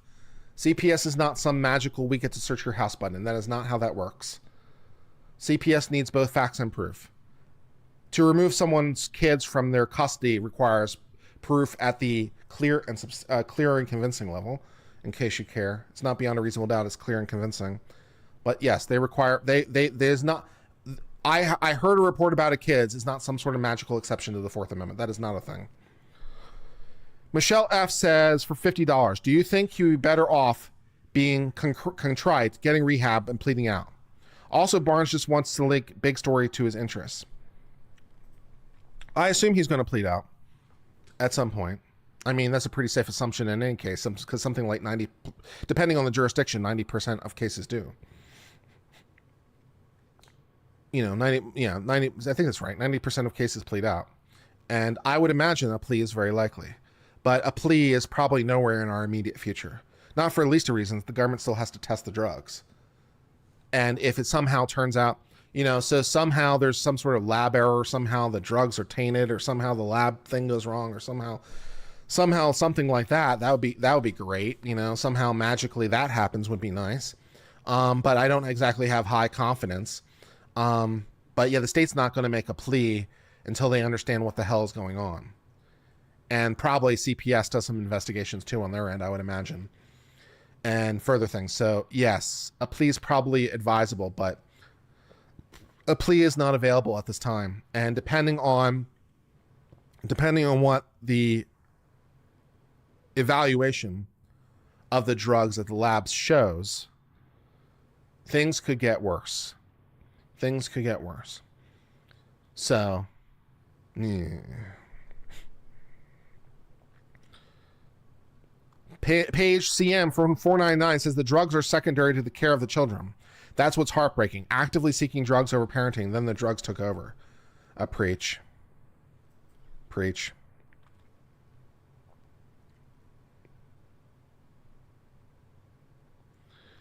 Rottweiler says, would it be fair to say Barnes' takes could embolden Nick to go to trial and most likely get effed worse than he shut the fuck up and accepted a police bargain? Yeah, I think that's unfortunately a very likely possibility given what little I know. Because again, I'm not on the relevant DM thread, but apparently there's a DM thread that Legal Mindset is on, in which he's being very in which Nick is being very denying, and being very, just actively. It seems like he's actively in denial, and so hopefully his lawyer will straighten him out. But yes, there is always the possibility that Nick actually believe it could be so bad. It could be so bad that Nick is literally unable to admit it to himself, because that seems like what it's happening, right? Not admitting it out loud is one thing. He shouldn't admit it out loud. He should accept in, particular situations, because he has a legal jeopardy problem. And so he should keep his mouth shut on this issue, which he won't, I'm sure. But denying it publicly is one thing, but denying it to yourself is a whole other thing. And if he believes his own lies, then he might very well take actions that will be adverse to him, including by streaming and saying things and all the rest of it, which will be introduced against him, I have no doubt. But yes, there's strong possibilities that he might see that and latch onto it as a hope. Buddy, if you're out there, just know it's not happening. Just know. I mean, your attorney should obviously file all the relevant paperwork. Your attorney should obviously do a full investigation. If your attorney can find some sort of miracle insight somehow, because I mean, we're evaluating everything based on the papers, right? We're evaluating everything based on what the government has shown us. So maybe somehow magically your attorney can find something that wouldn't be obvious. It's hidden and somehow magically can go after this. And if so, great, but I wouldn't get my hopes up.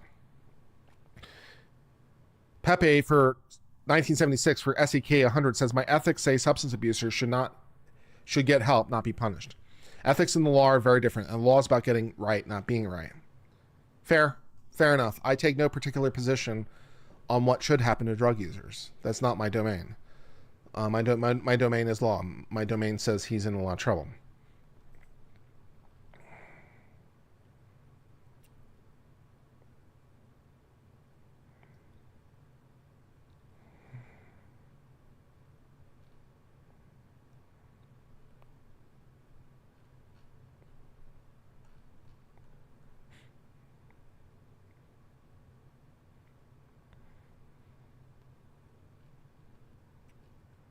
Okay.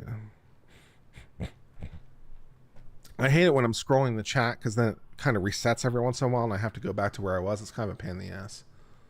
In case you're wondering what I'm doing, I'm trying to get back to where I was in the chat. Steve Lowen for $5 said, your coverage is my favorite so far, and I appreciate your personal touch. This is sad, but as a father, I'm angry as well. Yeah, I feel disheartened. I feel like the bottom's been taken out. I feel like the emotional equivalent. Yeah, I feel like the emotional equivalent of like you're on a roller coaster and the roller coaster drops and like your stomach, kind of drops a little bit because, the difference of acceleration, right? And you get that feeling sort of in the pit of your stomach from the difference of acceleration. I feel that. I feel like this empty sort of pittish feeling in my stomach. And it feels kind of like a black hole. It feels like everything's falling through. It just feels like there's a hole and things are falling through and not really resonating. It just feels like,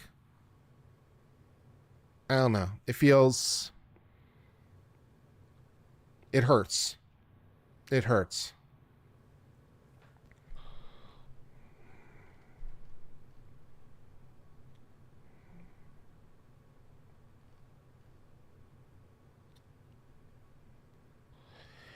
Ellen A 499 says, I hear the pain in your voice. You're a good man. I love your honesty, compassion, and overall vibe. Followed you since Rittenhouse.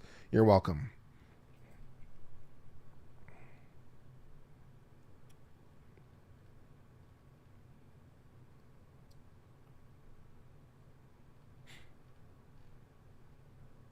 All right. Did I miss anyone's chats along the way? Let me go through and double check. I think I hit everything. Bluefish upgrade their membership. If I haven't thanked you already, thank you. And it looks like everyone else's chats. Okay. Shanna Farah for Canadian 699 said, hugs, mental health is real. Addiction is hard for everyone involved in watching someone you love go through. It's heartbreaking. We see you care. I'm not sure if I'd read it, but I hadn't marked it, so I'll read it again. And it looks like everyone else I hit. Everyone else I got. Cool. So, legal summary. Legal summary. Yeah, Nick is in a lot of trouble. The search warrant affidavit appears solid on his face. It appears completely solid on his face, and it appears unattackable.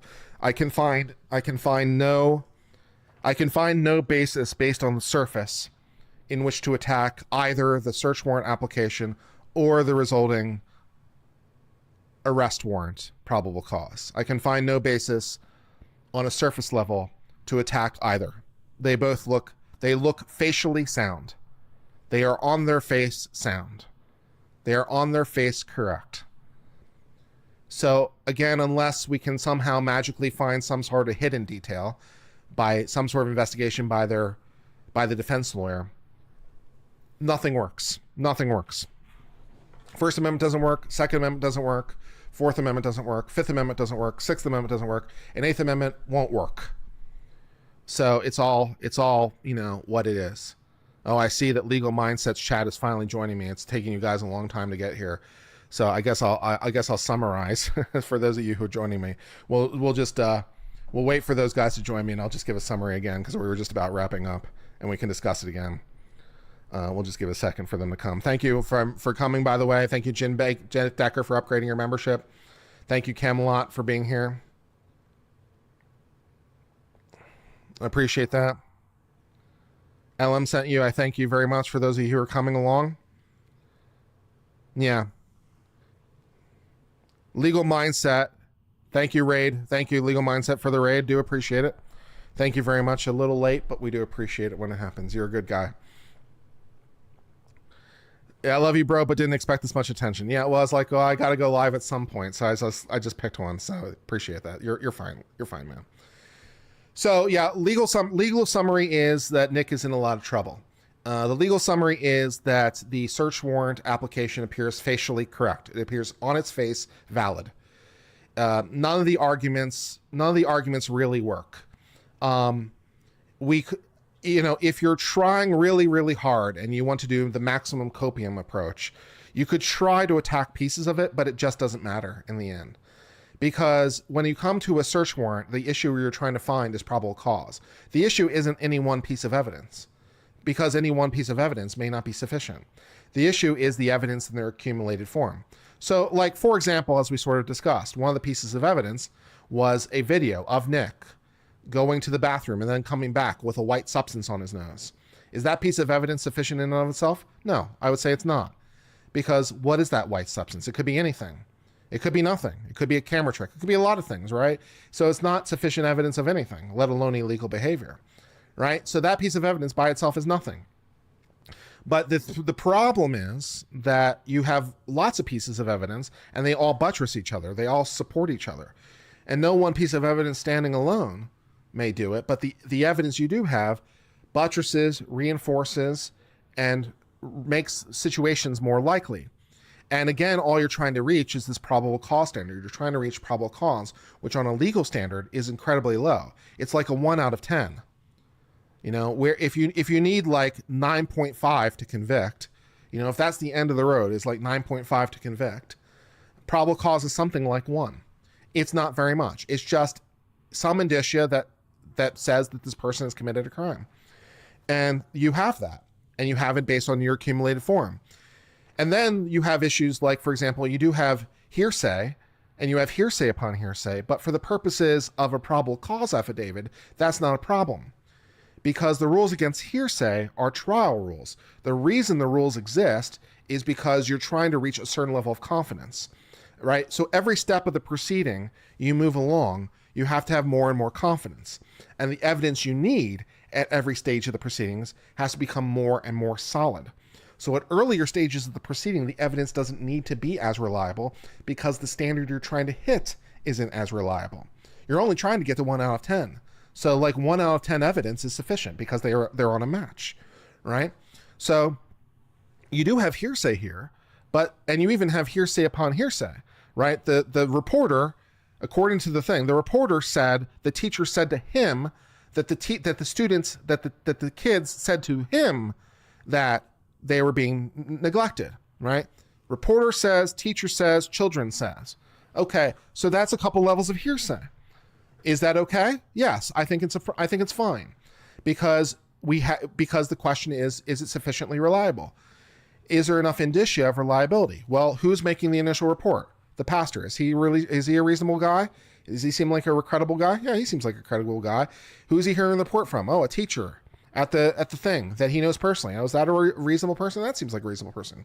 Okay, who's making the report to him? The kids. Oh, they seem like reasonable people, right? So I think it's probably fine. It seems like it's sufficient. And then, of course, according to the report, the officer then went and did investigations of his own. And we can go back to this a little bit. We won't go through it obviously in full detail, because that would be boring, but we'll go through it a little bit just to summarize for the legal mindset people joining us. But he then went and did additional investigations of his own. So for example, here it is, here's where the mandatory reporter comes in to the story. And then it says, it was reported from a preschool teacher, which seems like a report that the reporter is reporting, right? The reporter reports, the teacher reports, the children report. Okay, then the next thing that happens is this sentence: Nicholas was reported to be lethargic and appeared high or drugged, driving a car around. Who made that report? Unclear, but it might be someone different. It might be a different person. And then we definitely have a different person, because we say another individual advised that Nick would walk out randomly during sermons at church and have no strange behavior in him. One individual described Nick as having track marks on his arm. And then we went to their blogs, their YouTube things, and we saw things. We saw him acting strung out. We saw him acting in,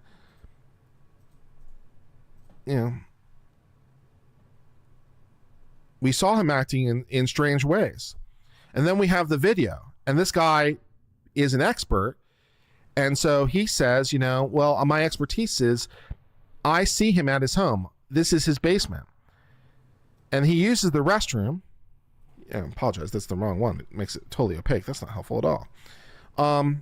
But he uses the restroom, and then when he comes back, he has these drugs on his head. So that's no good. So it's all in combination sufficient to believe that there's drugs on the premises. The track marks, the videos, the neglect, the reports. It seems solid. It seems like a solid search warrant affidavit. So I don't really see any potential to attack this. I don't see any options. Also, incidentally, I wanted to clarify, because some people know about my own statements on this issue in the past. My statements as to my feelings regarding Nick have changed because of the neglect of the children. And to me, that's a thing of a different color. That's a thing of a different color. I didn't know that before, obviously, and now I do, right? That the children themselves have complained about being hungry, not being fed, and wearing the same clothes for 3 to 4 days at a time and would smell.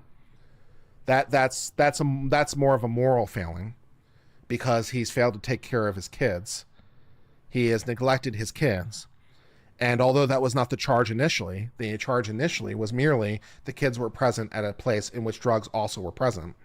So although that was not the charge initially, there is the possibility for other charges. Also of concerning note is what I didn't know before and now do, is this idea of him having track marks on his arm, right, is now suggestive that he's potentially injecting. And if the substances we found in his house are perhaps heroin, the brown substance, if it's heroin, then we're looking at new charges. So these charges could obviously get worse. So it's bad news, and it's just getting worse news. It's bad news, and it's worse news. The search warrant looks solid. The arrest warrant looks solid. Everything's been taken off to the lab and will be evaluated. And the possibility of different charges relating to other versions of child neglect, other versions of drugs, are possible and seem even probable. Plus, you would anticipate that now with direct evidence of neglect of children, child services might start to take proceedings, and that starts proceedings potentially in family court. So there are some negative possibilities there too. So everything is bad. Everything is bad. So yeah, it's just basically universally bad news. So I can't find any basis to attack it. And Robert Barnes apparently is out there, as I understand it, saying things like this search warrant is garbage and there's major issues and major constitutional issues. And I'm like, no, there's not. No, there's absolutely not. There is no, the First Amendment, the arguments don't work. First Amendment doesn't work. Second Amendment doesn't work. Fourth Amendment used to work, but not so much now. Fifth Amendment never worked. Sixth Amendment doesn't work. And the Eighth Amendment for the unusual bail technically works, but you won't be able to win. So they're all garbage except for the Eighth Amendment, which is technically possible, but practically no. So they all go to shit. And so your arguments that are left now are substantive base. Your arguments that are less are substance base. Maybe we can still get that. Maybe we can still get the 26 grams to under 25 grams. Maybe we can do that because we can get rid of the packaging and things like that. Maybe we can somehow it wouldn't be that magic actually. Somehow we can transform the second degree possession into a third degree possession by operational law. That seems possible. But unfortunately, based on other evidence we found at the scene, there is the very real possibility that we're facing other charges of other drugs that might come into the future. So I don't necessarily think that this is the end of this. This is the end of the list. I don't necessarily think this is the end. A revised list of charges may be coming down the pipe, which was an unintentional pun, but yeah, it's extremely possible. And depending on whether it's heroin and stuff like that, we even have the possibility of going from second degree to first degree. So this could get worse. Instead of dropping a degree, we might elevate a degree. There's a non-zero possibility of that happening now. And so that sucks. So it's basically all bad news. It's horribly, catastrophically bad. And so things are problematic. Things are deeply, deeply problematic. That is a summary of what we had.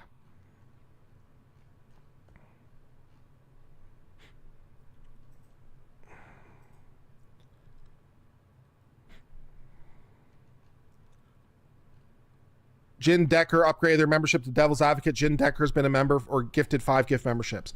Bob Piffle for $5 said, say Nick's December 31st, 23 X post. Second line, Nostradamus or Nick Aramus? Keep well, man. Thank you very much. Megan Runner's been a member for 14 months. Dilly Pickles has been a member for 6 months. Springstorm has been a member for 13 months. Terry Zalecki said, sorry for you as his friend. It's hard when friends let us down. Despite facts, law, and whatever, it's okay to mourn the friendship. I feel like that's what's going on. I feel like I'm mourning the friendship a little bit. You know, my immediate reaction was very simple.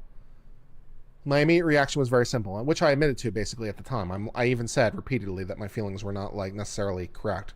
My feelings were very simple. My friend is being attacked. I need to defend my friend. My response was very simplistic. But now you've brought the kids into it. Now the kids are being neglected. Now they're being maltreated, and my feelings are one of being disheartened. I feel very disheartened and disillusioned and upset on a personal level. Douglas Mesamore for $5 says, I've been following you and Legal Mindset on this since it started. Thanks for the coverage, and you've both been amazingly fair and good. And Miggy Valerie KWE became an uncivilian. Thank you very much for your thoughtful memberships as well. I'll take a few questions. You said you didn't care about the kids yesterday. I did not say that, and please stop misquoting me. I didn't say that. Please stop misquoting me. I didn't say, and I've never said I didn't care about the kids. If you think that's what I said, you need to get your ears checked. What I said was, when I said it earlier, what I said was my thoughts were primarily with Nick. And then I said, that isn't to say that I don't care about the kids. I do. That's what I said. But my thoughts are first with Nick, which was correct, because Nick was my friend. He was the one being attacked. And my first thought was, defend my friend. That was my initial impulse. And so I never said I didn't care about the kids. And I really wish people would stop saying that, because that's not what I said. I said I cared about the kids. I just simply said that wasn't where my thoughts first went. Because it wasn't. So I don't know what more I don't know what more you want from me, man.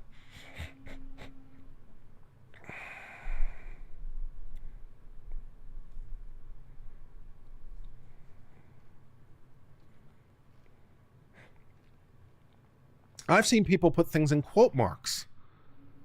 I've seen people put things in quote marks where things I've never said. Which is very irritating, by the way. Please don't put things in quote marks that aren't what people said. That's very irresponsible at best.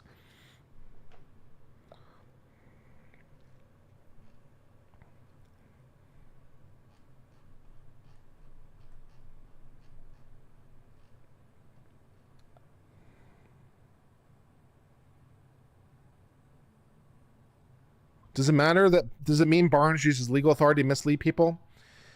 In my humble opinion, Barnes has been unfortunately doing this for quite some time. This is not a new problem.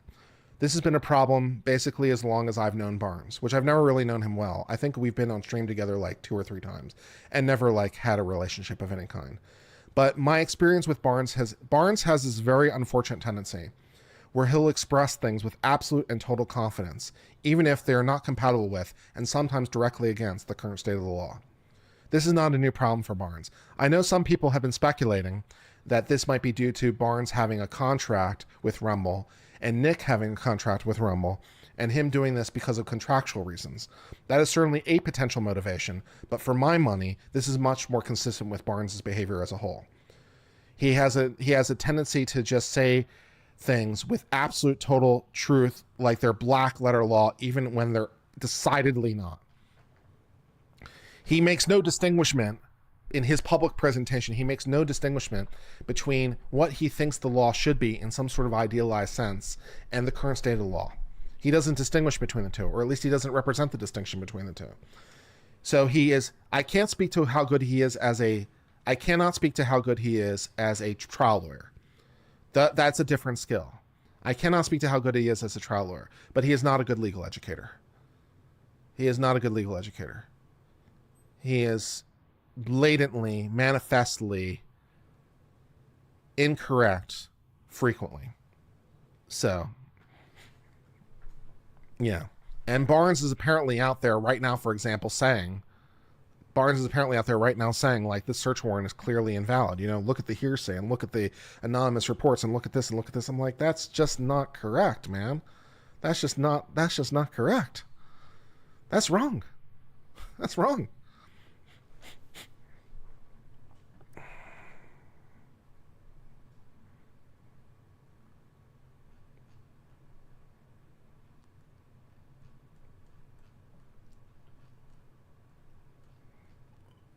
And even if we could somehow, like, the problem is, like, even if you could attack an individual piece of the puzzle, which you probably could do, like I said this before, it's like, even if I put on my, big brain legal hat,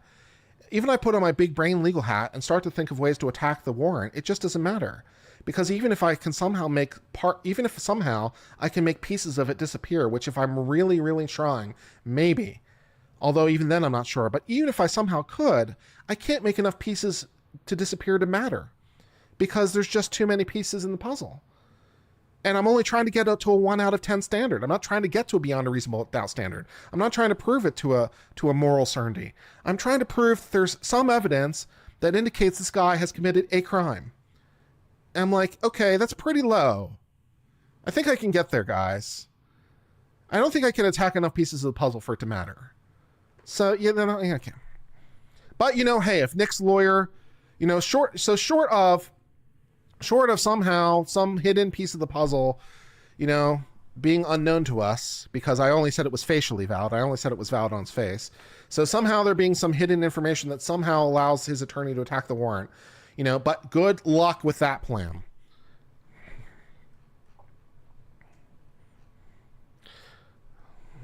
Good luck.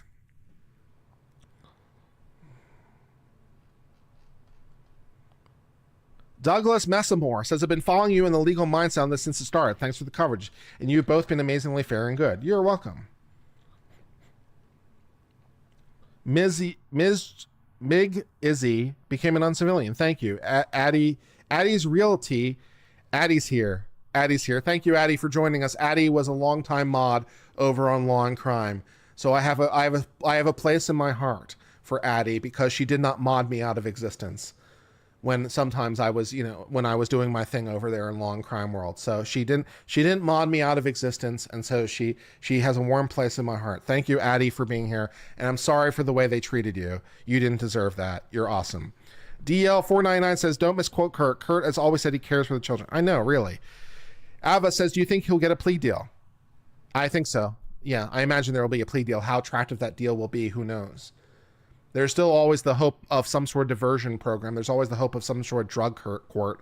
There's always the hope of something else. But, things are heading in the wrong direction at this point, not the correct direction. So, although those possibilities are obviously present, and he has no prior criminal history, which helps a lot, except for maybe a speeding ticket, which doesn't really count for this exercise, even if it's technically a misdemeanor.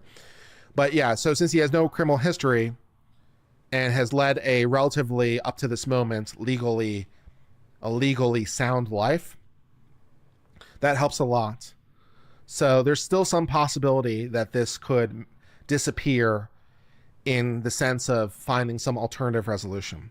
But there's going to be no resolution in the short term. Not for at least the reasons that the state needs to evaluate the evidence of the lab, and that's going to take time. And depending on what they discover, new and exciting charges. So we'll see. But there's going to be no resolution on this for a minimum 6 months. It's going to be more like a year. And it could be more than that. So it's going to be a hot minute, I would anticipate. Unless somehow, some unusual thing happens. But that would be my expectation. But thank you for the chat. Susie H. became an uncivilian says, James said, this is the beast knows addiction, a predatory illness that will eat you from the inside out and feeds on your soul. This is what it does. Brian says, how did the investigator not follow up with the direct interview of the people who reported the pastor and include that to bolster the PC? I don't know. And Sylvia says, for $4.99, says thank you. And maybe he did and left it out. Incidentally, he could. I mean, he would only have to include things that would be exculpatory, that he knows about. He doesn't have to look for them, but he has to include them. So it could be possible, although obviously this is less likely, but it's possible that they're holding something back, which isn't unheard of, right? So perhaps they have other evidence beyond what's put in the probable cause affidavit. That's not impossible, right? That's not impossible.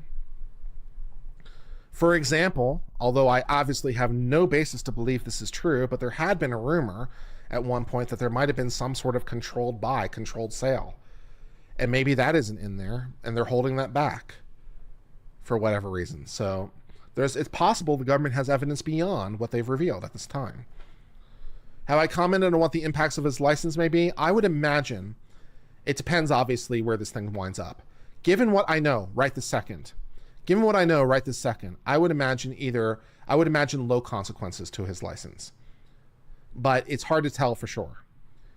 I would imagine that you're looking at probably some sort of negotiated suspension, but not disbarment. The drugs and the bar know each other. They have a relationship. They have an abusive relationship with each other, but never mind. So this is the bar's first time dealing with a drug addict.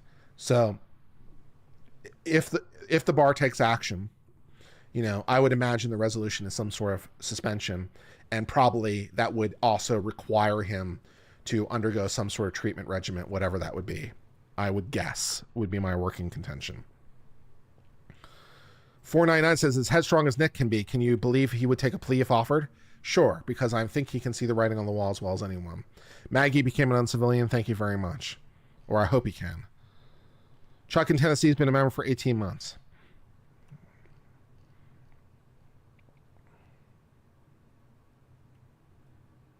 I might lose power when the storms come through. Well, that's possible. Me and storms have a problem over here in Houston. The storms come through and they turn off my power on a fairly frequent basis. Matthew Harris, a friend of mine, has been a member for 8 months.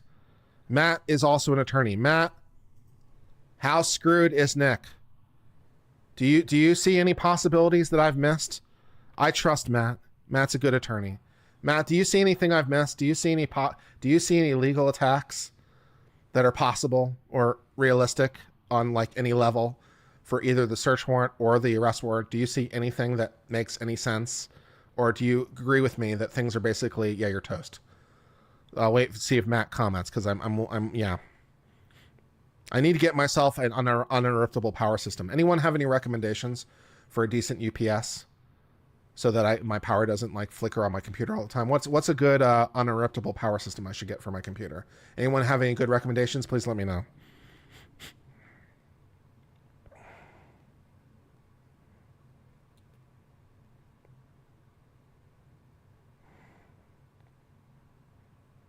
APC is good.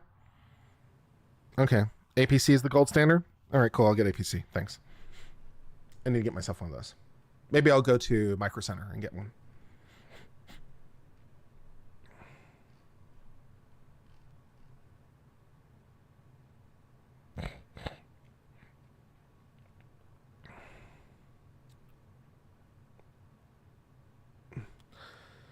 Matt says, I think your analysis of the warrant was spot on. I don't think it's attackable. I think he's toast, unfortunately, and I hope his parental rights aren't terminated so he can make it right. I don't think his parental rights will be terminated. That's a pretty extreme sanction. But I could definitely see some sort of supervisory thing in place where they would require like CPS to come into the home and check on the children from time to time. Termination is one hell of a sanction. And so I don't think that's likely, but him having an ongoing relationship with CPS for the foreseeable future is a more likely outcome.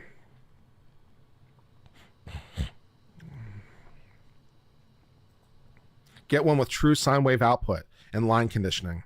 Will do. I've seen some things you've missed, like all the group DMs is sending right now about his guns. I don't have access to these group DMs. I don't know where they are. I can't comment on something I don't know. I am not part of whatever group this is. I don't know what group I don't know what DM's legal mindset is in. So I don't know if it was a group I left or whatever, but I don't have access to the group. So I don't know what he's saying, but I do know, fair enough. And legal mindset says he's not sharing it, which is fair enough.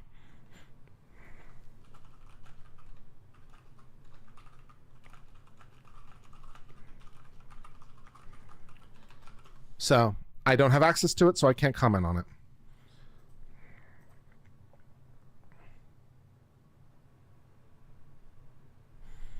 Here in Lubbock, Texas, if CPS removes the children, CPS seeks termination in 100% of cases? Really? Wow. That's hardcore. Oof.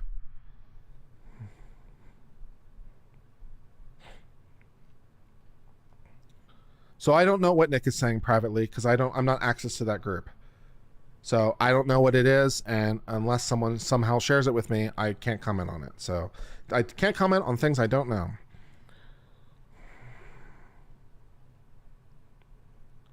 It's a group of the Nick grifters. You're not invited. I thought it was a decent Nick grifter. I feel insulted. I thought it was a decent grift. I thought it was a decent Nick grifter in the past. I feel hurt. Courtney R becomes a non-civilian. Thank you very much.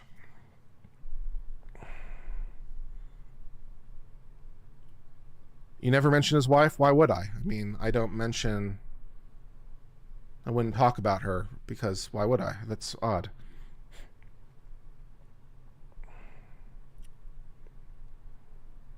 All right, guys, I guess that's all for now. A lot of what Andrew was saying was on Nick's last locals post. Oh, Joyce. Is it still up? What did he write? What did Nick write? Is Nick opening his mouth?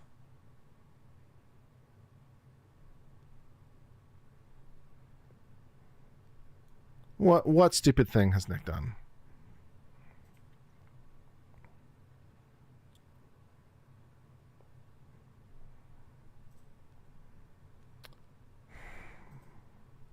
How do I even get to his account? It's Locals does not make it easy to navigate sometimes. How do I even get to it? I just want to...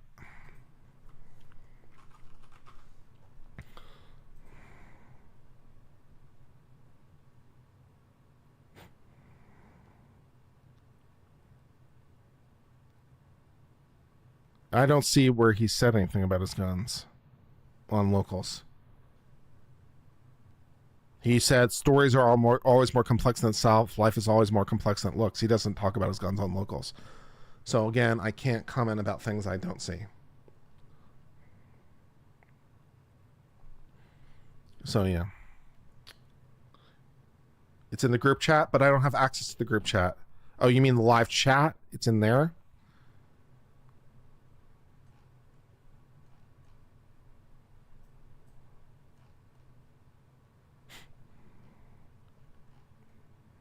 No, that's in group chat. I don't have access to this group chat. I can't comment on things I don't see.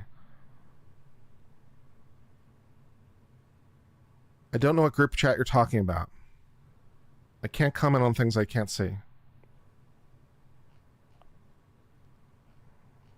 Who's Sean? Potentially criminal. Good guy. Good attorney.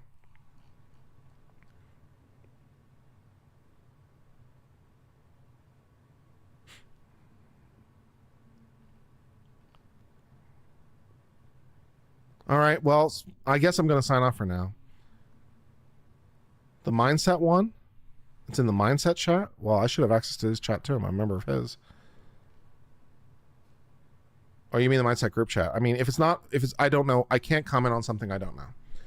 So if someone wants to provide it to my attention, then fine. And maybe I'll make a comment about it at a later time, but I cannot comment on what I do not know. And I'm going to sign off for now. All right, guys, I'm going to sign off. This has been fun. I hope all is well. Thank you, Rick, for becoming non-civilian, and I appreciate it all as well. Until later, my friends, I hope all is well. Cheers, my friends, for now, and goodbye.